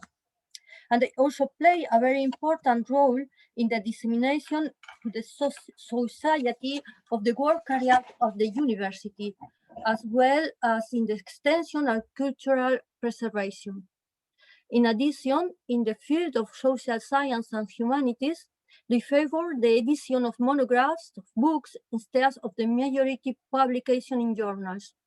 This also allows the researcher to decide how he wants to publish his work. This is a reality that we can support with data. Some data can highlight the role and weight of the university edition in Spain. The following table shows us some data on the number of publishers in our country, with a distinction between public and private, many more than latter, based on the data collected in the panoramic reporting of the Spanish edition in 2019, published by the Ministry of Education, Culture and Sports. Regarding the number of titles published among a total of 90,073 books, 32,717 titles corresponded to the field of social science and humanities, and 10,544 to that of science and technology areas. If we look at social science and humanities, in 2017, and according to the work, the DNA of academic publishing in Spain, 54% of the titles were published by commercial publishers, 25% by university publishers, and 21% by institutional publishers. Within that 25%, more if we take into account that the Spanish Association of University Presses is also made up of some institutional publishers, more than 75% of the titles belong to the area of social science and humanities, according to the latest report on the university edition in data published by the UNI. The report, the Spanish University Edition, analysis of the editorial production of books of 2019, also offers us several data. Almost 40% of university production is linked to the scientific dissemination and culture. The areas in which university presses publish the most are the social science and the humanities. In addition, university presses contribute to the diversity and especially linguistic diversity through a significant book production in areas that are less interesting to the private commercial sector. For example, 44% of global academic production in archaeology on prehistory. It also reveals the report, the leadership and prominent position of some of these publishers in some disciplines such as art, University of Granada, for example, or communication, UOC. As regard of multilingualism, its production is mostly in Spanish. However, it is important to underline the role of university presses with regard to publish in other official languages. In addition, they do not refuse to publish in other languages such as English or French. In any case, the percentage of titles published in this language is small. However, almost half of university presses admit to publish some title in English. The importance that some official languages have among several university presses is also related to the policies that promote the edition in interregional languages, objective of recovering their own culture, or institutional policies obligation. As we assess this role of university presses, we should think about its sustainability, especially in terms of its reputation and relevance. In this sense, one of the main functions of our association is to defend the prestige and dissemination of the university editions. This is in between their objectives. For this, we have several projects. In my opinion, to promote bibliodiversity and multilingualism, in addition to the usual work of the university presses, is necessary to change their perception. To do this, a first step must be made among the sector itself. It is important that researchers in these areas are aware of the problem and then take a position on it. So far, what we have observed is the movement of adaptation to the requirement of the evaluation. If the researchers are convinced that this is necessary, the next step should be to promote a change in the criteria. But for the latter, it's important to demonstrate its needs and its benefits. I think that several proposals in this sense can be design a sustainable model of services and publications, encourage researchers to publish in these university presses, recognizes the difference between areas, also valuing the different language and local users. And it is important to involve the authorities, the policy makers. Researchers also need to be involved, even as meeting their needs. And thank you very much for your attention.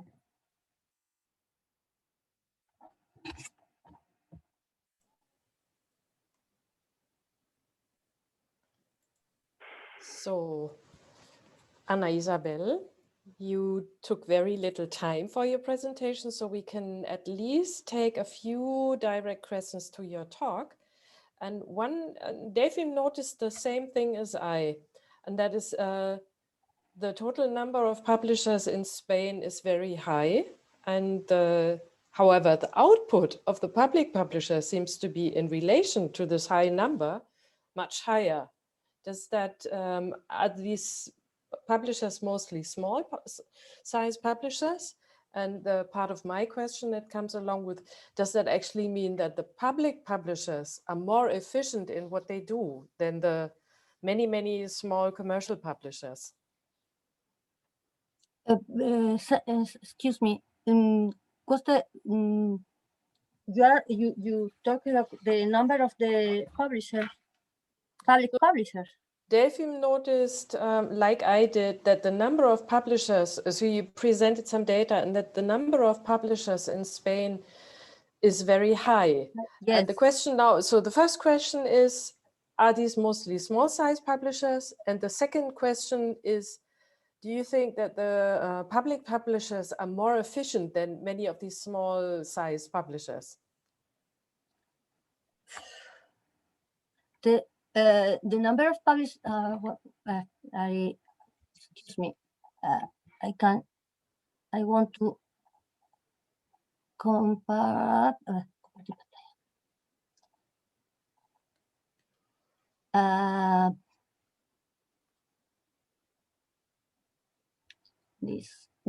no,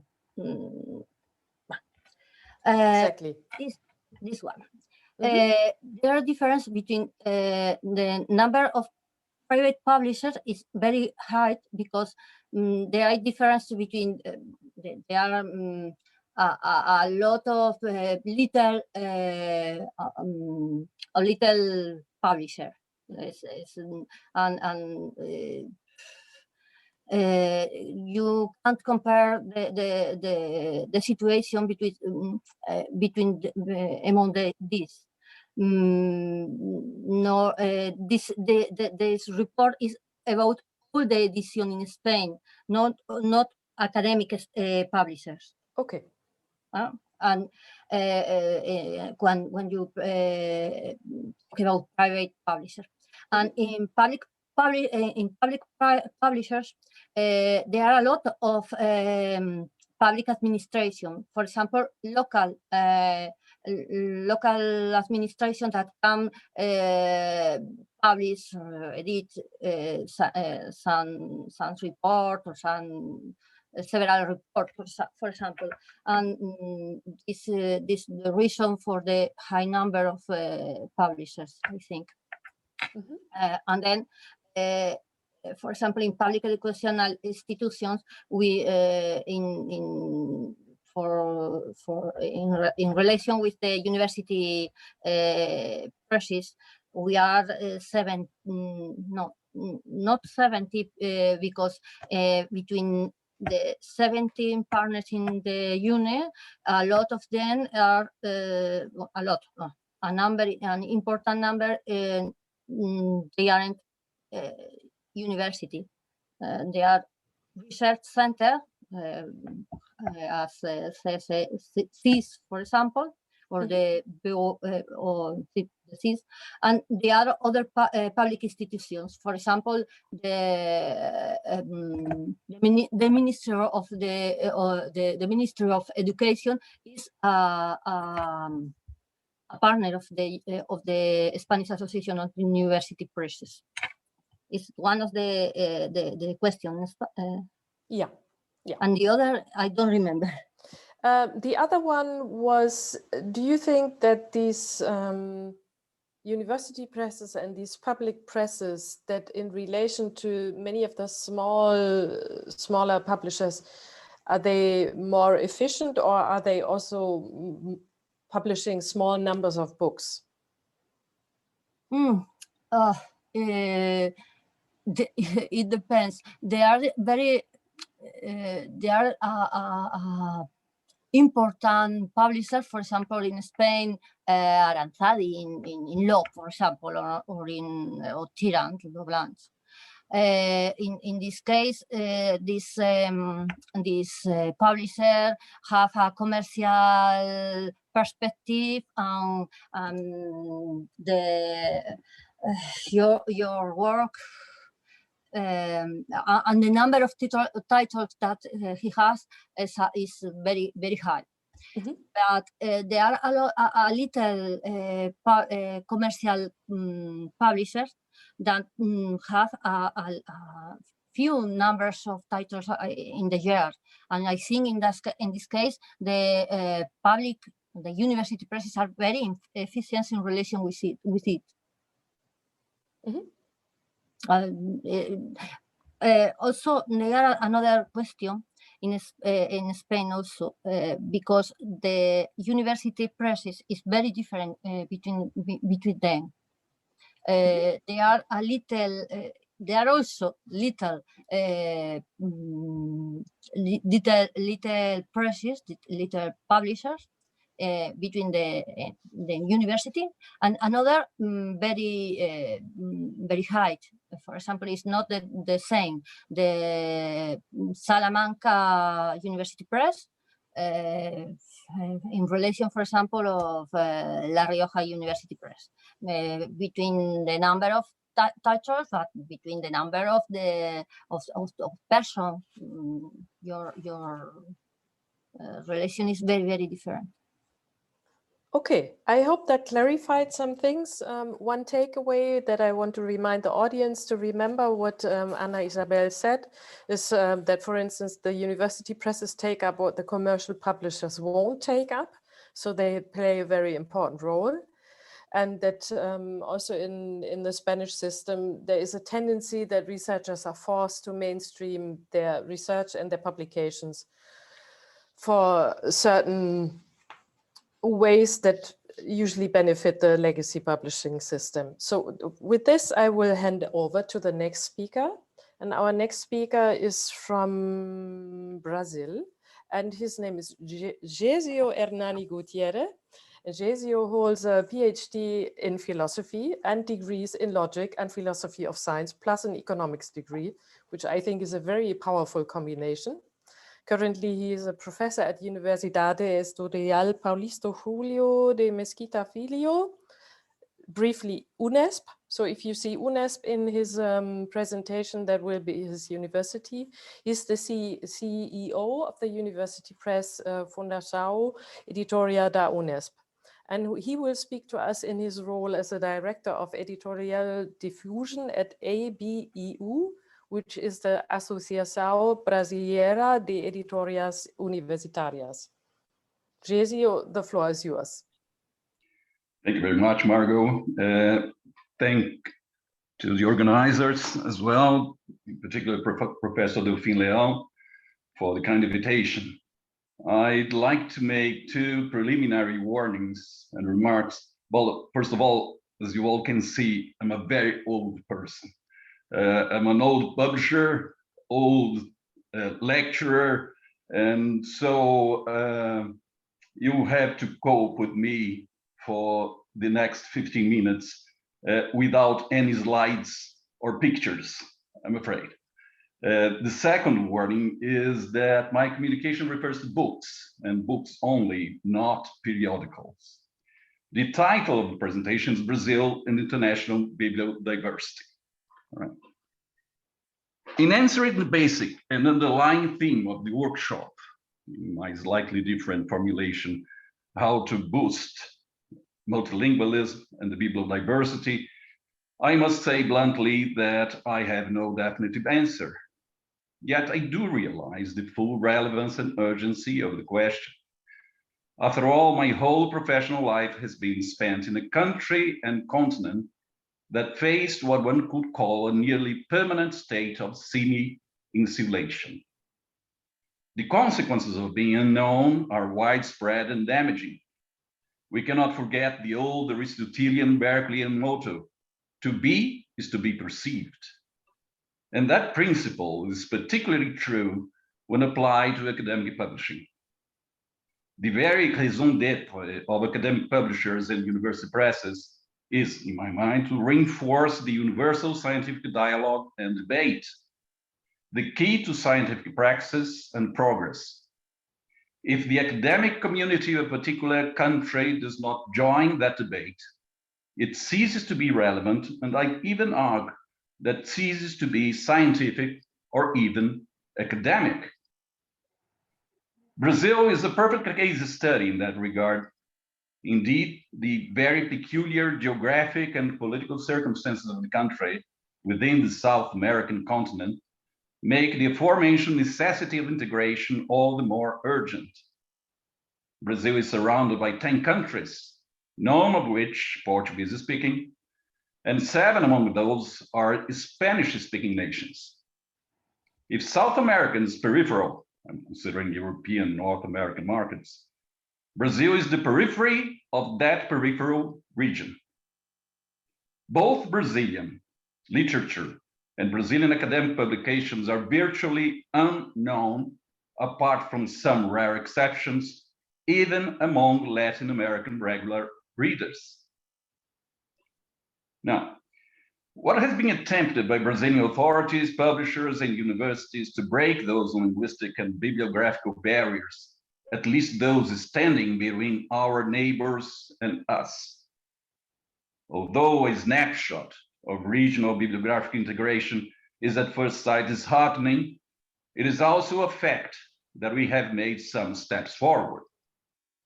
The former cultural semi-impermeability of our borders, as it was until the first decades of the 20th century, is being superseded by a much more friendly environment in response to a whole cluster of political, economic, and historical factors. Far from discussing any of those complex elements, I'd rather consider some of the integrative actions put into effect by presses and publishers. The first and perhaps most effective action in favor of bibliodiversity is the very promotion of the awareness to that problem. Accordingly, more and more publishers, book chambers, syndicates, and associations have discussed the issue and realized its cultural, economic, and imperial significance. However, awareness is certainly not enough, and must be followed by concrete measures. And if you consider that the Brazilian editorial market is hindered by at least a decade of decline, the actions effectively taken, limited as they are, provide evidence of a vivid and widespread interest in improving the international dialogue in the continent. Those actions can be broadly split into two major categories. Firstly, individual initiatives such as the participation in international book fairs and in joint ventures between individual publishers, which by bilateral, formal or informal agreements may, among a broad set of possibilities, A, promote co-editions, frequently bilingual, B, exchange copyrights with specific partners, thus allowing them to translate and print titles from each other without the financial burden of copyright costs, or C, exchange their respective distribution structures, thus allowing operations which would be otherwise close to their foreign partners. Secondly, initiatives usually led by private associations, which among a whole spectrum of measures, A, sponsor translation grants, B, build bridges between private government institutions which provide instruments to international cooperation among publishers, C, promote common databases, search engines, and even common commercial channels for publishers from all over the continent. Typically in Latin America, we have decided here, as far as academic presses are concerned, most of those actions have been housed by AEUP, Associação de Editoriales Universitárias de América Latina y el Caribe, which for decades now has steadily improved the communication between its members. Those, I believe, are some of the traditional remedies that in a somewhat fragmented way have been used to alleviate editorial distances between Latin American publishers and improve multilingualism and the bibliodiversity in the continent. Yet, as we all know, the major challenge is broader and reaches a global and not just a continental scale. As I said earlier, especially in the case of university presses, the broadest preservation of bibliodiversity and of the characteristic scientific dialogue is among the essential tasks of a scientific publisher. In fact, the preservation of that dialogue must be among the essential tasks of the scientific community itself. In their struggle to reach the desired universality and distribution of their publications, or of the original content of their publications, Brazilian publishers have followed paths very similar to those taken to communicate with their closest neighbors. From the regular participation in international book fairs, to punctual agreements leading to sporadic co-editions and more or less limited cooperation in specific fields, distribution, for instance. In short, nothing very revolutionary or original. However, in recent years, new elements have joined the scene and deserve to be mentioned. One of those is the increasing presence of powerful foreign groups, such as Francis and Taylor and Spring and Nature, and others, among several others, which, as much as in other parts of the globe, are extensively buying worldwide copyrights from university presses and publishing Brazilian authors, mainly academic authors in English. The initial drive of that presence was surprising, but remains to be seen if the original rhythm of publication will be maintained, and moreover, if it represents a real game changer in regard to bibliodiversity or just a marginal element in that game. But there is another, apparently much more influential and solid building block of the current publishing dynamic. Although not exactly a newcomer or dominant model in the editorial praxis, the open access to published research output is becoming more and more influential and potentially may represent an extremely relevant instrument towards bibliodiversity. This is, of course, the central object of the former panel, and I'm afraid we'll have to some juxtaposition and even repetition here, especially with Professor Arianna's communication. Excellent communication, by the way. Many universities, the general concept of open access is well known, of course, by most publishers, many university presses and the independent publishers as well. The Gruyter for me is a symbol in that regard. And private initiatives such as KU, Knowledge, and Latched throughout the world, particularly in Western Europe, have succeeded in developing successful open access programs, as we know. In Brazil, similar initiatives seem to be gradually gaining momentum. The open access program developed by São Paulo State University Press, UNESP, the publishing house currently under my direction, provides, I believe, a good example in that context. In 2010, the press started an open access enterprise with the original intention of publishing UNESP researchers' books. After the first encouraging responses, we joined this Yellow Books platform and thus reached a much broader public. In 10 years, we published nearly 300 titles under the program, just a reasonable number. Much more imposing was the number of downloads in that same period of time, more than 23 million from nearly 20 countries. And we have indications, by the way, those are publications in Portuguese. And we have indications that the impact of those numbers on citation indexes was proportionately striking. Accustomed as I am with the chronically modest numbers of the Brazilian markets, those figures baffled me. Would that be the sought-after shortcut to global academic publication and bibliodiversity? At this point, the perspectives seem to be enticing, and examples such as UNESP's, though very limited, may be pointing at that direction. However, it's evident that the game is not over yet.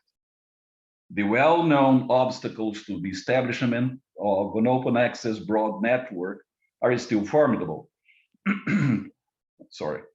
It is unquestionable that an enterprise such as that, envisaged by Francis Pinta, basically a crowdfunding model, and those supported by governments and public institutions such as the OCDE, are encouraging and have led to improvements.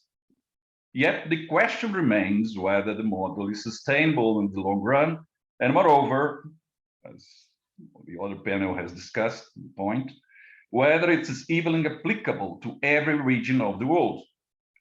Let us pin down just a single tricky element within the complex board. Is it really safe in the Southern Hemisphere to rely upon the steadiness of public funding and scientific policies? And that same question leads us to another one, at least as unsettling as the first one. Isn't it possible to imagine a dystopian situation in which a universal open publishing environment would lead to the widening of the gap, separating countries and regions, thus reflecting their relative affluence and disposition to funding scientific publication? Those are not rhetorical questions. I'm not indirectly stating my skepticism towards the effectiveness of open access policies. On the contrary, it seems likely that a powerful additional alternative is now opening doors to a better universal distribution of academic books. Hopefully, those more recent alternatives, coupled with more traditional tactics, will succeed in promoting bibliodiversity, despite the aforementioned standing challenges. Much is at stake here. After all, the survival and future of the academic publishing world is inextricably linked to the survival and future of the university and of science. Finding ways of fueling the scientific diversity and communication would promote direct impacts on scientific growth. Let us hope that we manage to overthrow the obstacles to the proper distribution of books from non-traditional scientific sources and countries. The benefits would be universal. Thank you very much. Thank you, JCO.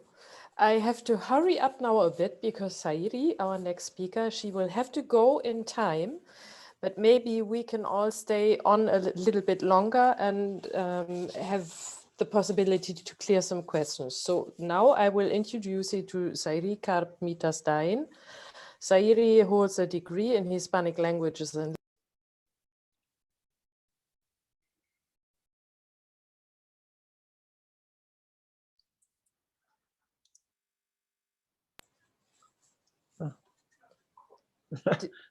probably I turned myself off. So I was trying to, I'm sorry. So I was trying to introduce Sairi. Sairi Carpmita-Stein is I think our only studied publisher here in this round, because everybody else holds a research degree in other fields. And Sairi actually holds a degree in Hispanic language and literature, and she is a master of publishing. And I won't go through all the details of her CV. Please look it up at the website because I think it's very interesting. The most important thing is that since 2015, Sairi is the president of EULAC that JCO just mentioned. It's the Asociación de Editoriales Universitarias de América Latina y el Caribe. And I will hand over to Sairi. If you have to go, you go, and then we proceed and try to present what we need to present from you.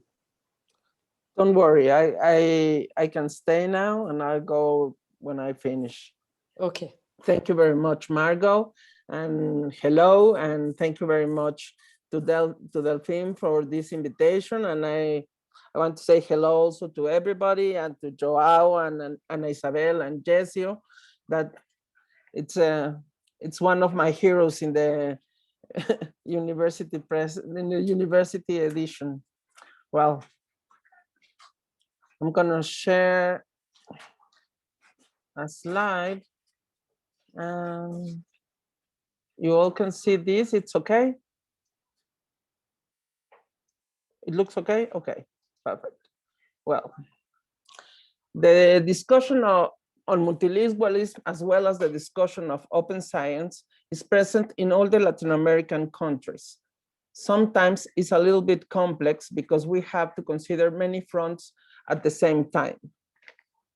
I am especially glad that the university presses are taking part of these discussions because it is an issue that has not been discussed much from the university press's point of view. Like, as Jesse says, from the books, not from the articles and the journals, but from the books. I am going to talk about of what we are doing from the Latin America and the Caribbean University Presses Association to support the dissemination of bibliodiversity and the recognition of multilingualism. In Latin America, we have the fortune to speak many languages, but we basically communicate in two, Spanish and Portuguese. This has strengthened the projects that we are carrying out from EULAC. However, it has become essential for us to translate all the documents and newsletters we produce into both languages in order to achieve better communication with all university publishers and have a greater participation. As Jesse said, I mean, we mostly speak Spanish and we want Brazil to understand Spanish, but we don't speak Portuguese. But now we are working with ABEU, with the Association of University Presses from Brazil, and we are making a really big effort to translate all the communications we have because we want Brazil to be part of this Latin American concert.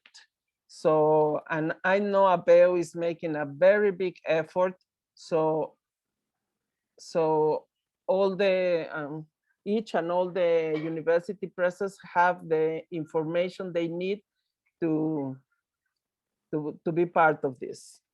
Well, Most of us believe that the circulation of information and knowledge is a fundamental issue for us publishers, as well as the recognition of our work and the contents that we publish. Curiously, during these months in which we have all been locked up by the pandemic, we have strengthened the common front of Latin American Association of University Presses. Thanks to this synergy during the last year, the last Guadalajara International Book Fair, we organized an event to which we invite some authors from different Latin American Spanish university presses and to participate in a dialogue with the public on a cross-cutting theme of general interest, a theme that has been one of the biggest social problems in all of our countries. I don't know how you say in English, gender violence or violence of gender. And well, this was an experiment because for the first time, the university publishers stopped talking about ourselves and start to talk about an issue that it's important to all the people, to all, I mean, for governments, for societies, for universities. So we decided to make this experiment. We built a thematic catalog around these gender problems that has more than 500 titles from 96 university presses from 8 countries. You can see it. Wait me 1 second.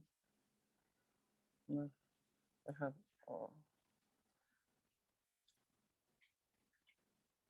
you can see this is the information that we put so everybody can go and see the catalog and be part of these talks. And this is the catalog that it's online, that you can see it now. You can make the search for country, make the search for author or for the association. Well, this catalog shows the vast range of contexts published by an Ibero-American university presses on gender equity, violence, identity, and legislation that we have made available to specialists and to interest readers. And now we know this has been a successful project. No, this project was born from the concern of university publishers to be part of the conversation, to have a voice in the public agenda, to make available to our communities and the public content of social and to the public content of social relevance, to promote reflection and transformation in search of a more fair and inclusive and less violent society. This year, we have decided to repeat this project that it's called Enlazadas por el Medio Ambiente. It's called, for the environment, it's linked for the environment. This experience by focusing on another cross-cutting global issue, the defense and care of the environment. The idea is to become a lasting project that promotes joint work between authors, publishers, distributors, booksellers, and readers to intervene in the public debate and help generate a reflective, a critical, and a transformative capacity in our societies. The main objective of all of our actions is to give greater visibility to scholarly and university books. Among all the projects, we have the U-Libros platform. I'll show it to you. The U-Libros platform.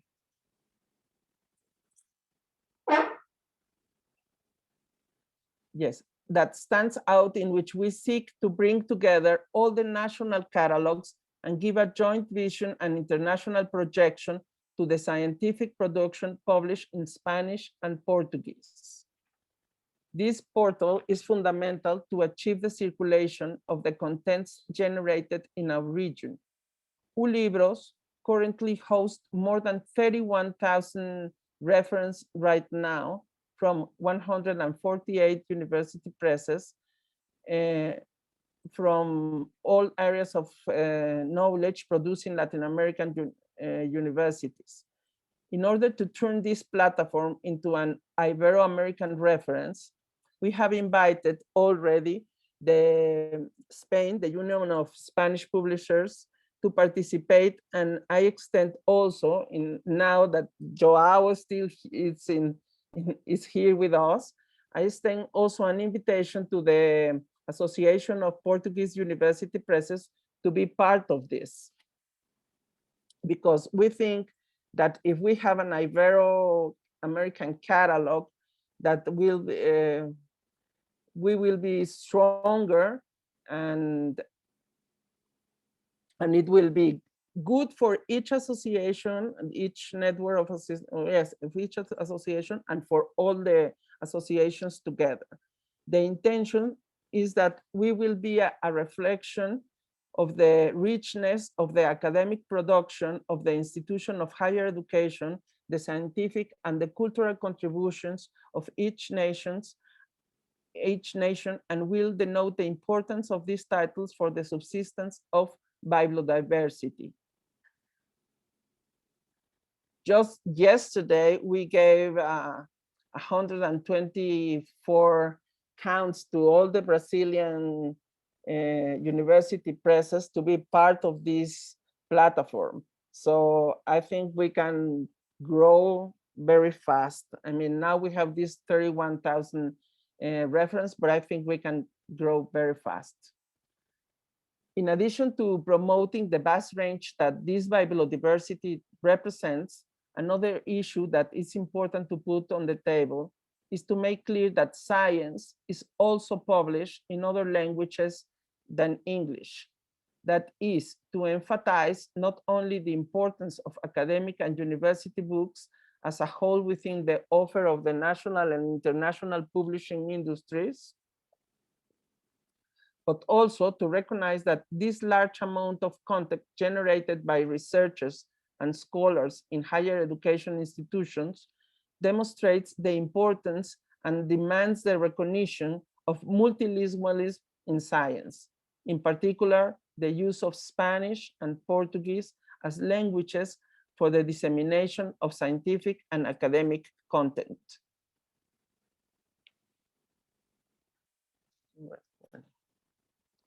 You can see how from 2014 to now, we have grown, but it's slow, but I think now we are going to be faster. Unlike the gender catalog, the environmental catalog will be hosted on the ULibros platform. To this end, we are currently carrying out a campaign so that each and every Latin American university press will have an account without a cost in the metadata system we are working with. Each university press will be responsible for entering and taking care of their metadata to be part of this catalog. In this way, the environmental catalog is a unique opportunity to be part of this great concert that we want to orchestrate on science in Spanish and Portuguese, and to contribute with ideas to the reflections that are being held at this time on issues such as biodiversity conservation, adaptation and mitigation of the climate change, sustainability, and environmental education. Cross-cutting issues in all of our countries, issues that concern us all. Because of this, we also want to carry out a series of panels throughout the second half of this year, with the main international book fairs as venues and the topics I have just mentioned as the focus of the conversation. We consider that this project shapes a landscape that has several added values. First, it puts on the global discussion table the content generated in our universities, a situation that gives prestige to each institution as well as to each country through its association or national network of university press.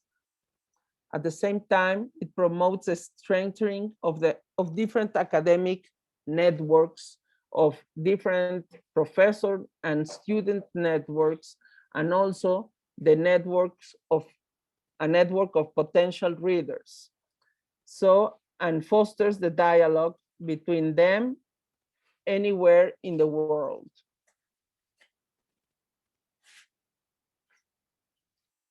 We have also considered that the rights catalog, we have been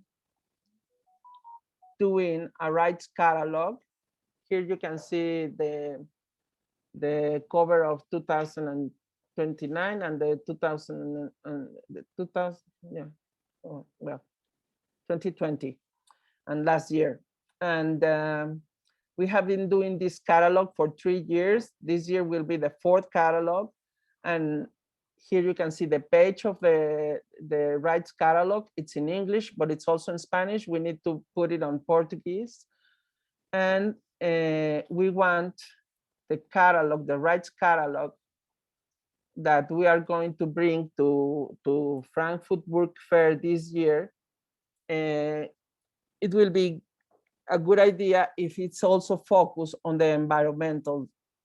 So this catalog that we publish in English and Spanish will serve as a bridge to invite everybody to know both the thematic catalog and the ULibros platform.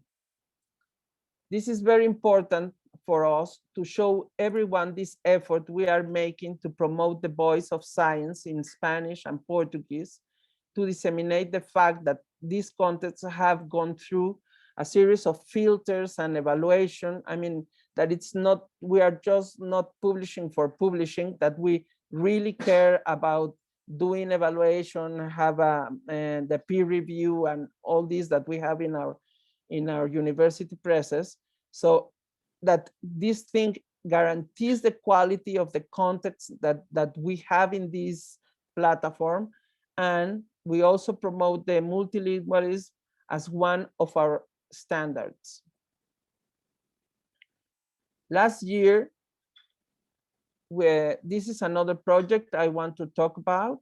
Last year, we made a commitment with the Becerril-García, the Regional Center for Book Promotion in Latin America and the Caribbean, and the CSIC, that it's the Spanish National Research Council, to carry out a study entitled Cartography of the Latin American Scholarly Publishing. They have already made the cartography of Spain, and we also have invited Portugal to be part of this cartography, so we can have the cartography of all Ibero-America together. We are very happy because experienced and renowned institutions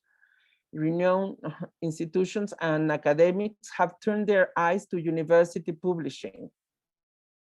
This cartography will allow us to map the academic publishing, will give us value information about who we are, what we publish, how we do it, and it will help us to have a better knowledge of this sector, to know what place we occupy in the national industries, to identify good practices, to have greater recognition before science evaluation agencies, and in short, to have certainty, to be certain to define the future and to select strategies that will allow us to give greater visibility and impact to university publishing. In addition, the result of this analysis and characterization will be a tool that will help us to build a dialogue with the science evaluation agencies to each country in order to reevaluate scholarly books. That I think that's one of the big issues we really have in Latin America. This result may be even decisive for university science dissemination policies.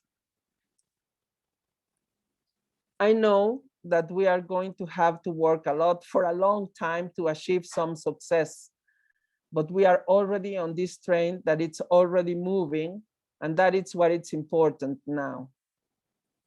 Books generate relationships and form networks between students, professors, researchers, higher education institutions, as well as between countries.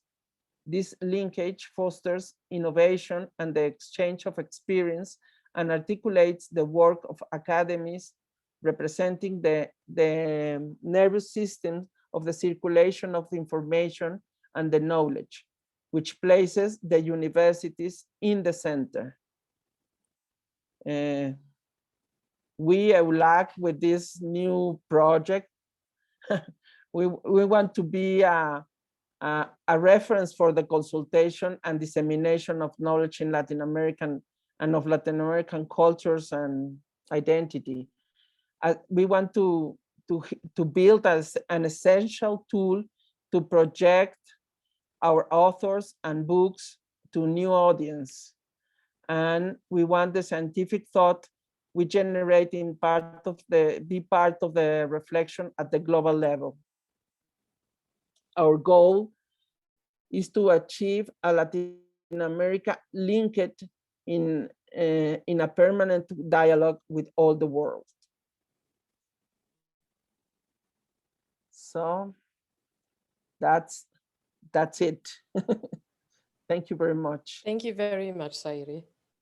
And I think for me, the most important takeaway is that we can achieve a lot if we have infrastructures in place. And that's not just technical infrastructures, but obviously technical infrastructures such as the platform you just described or what Arianna described with Redalyc. They help a lot, but it's also the organizational and social infrastructure such as associations, corporations, and reaching out. Are there any direct questions for Sairi before she has to go?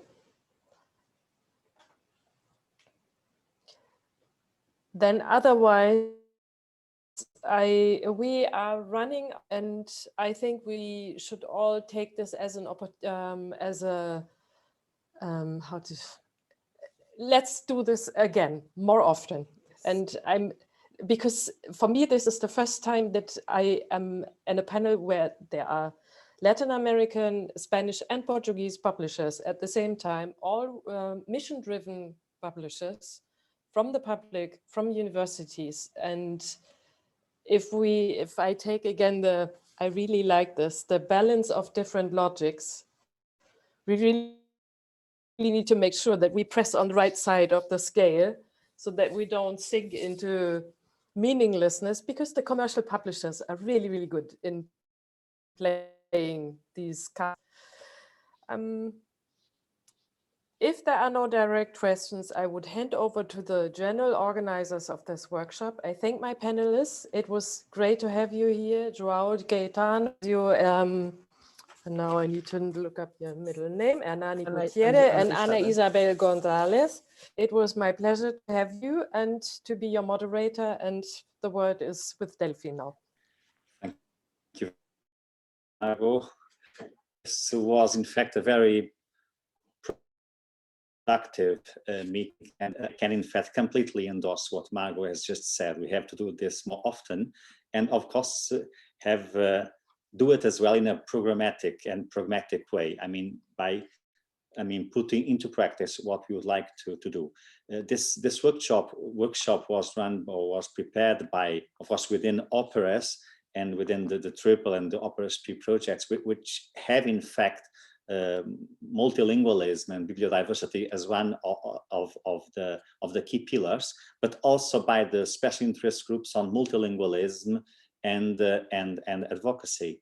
And the fact is that we clearly see, and we have discussed this myself with Margo, with Pierre Mounier, we clearly see here an opportunity of working together. I mean, as a Portuguese, I belong to a very small country, which is constitutes no threat to anybody. And it's very clear that if we work together, in fact, we can, contribute to this linkage between being, Latin America and European, and try to, to make closer these connections, in a friendly, in a clearly even way. So I will certainly come back to this and come back to you, and with, I mean, very practical suggestions of how we could work together in order to endorse and to take further what has been exposed and suggested by you. So thank you very much indeed.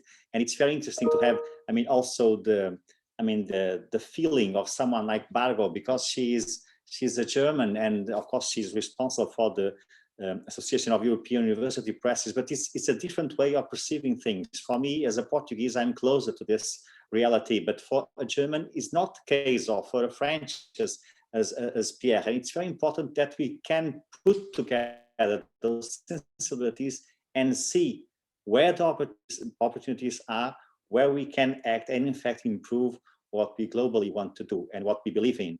Because by comparison, for example, it's perhaps difficult for a German to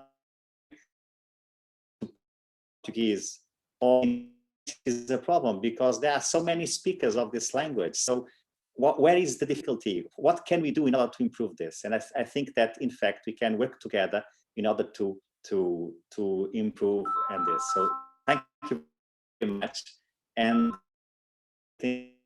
able to collaborate, and be sure that we will contact you in the near future. Thank you very much, you all. Thank you. Bye-bye. Thank you. Bye-bye. Thank you. Bye-bye.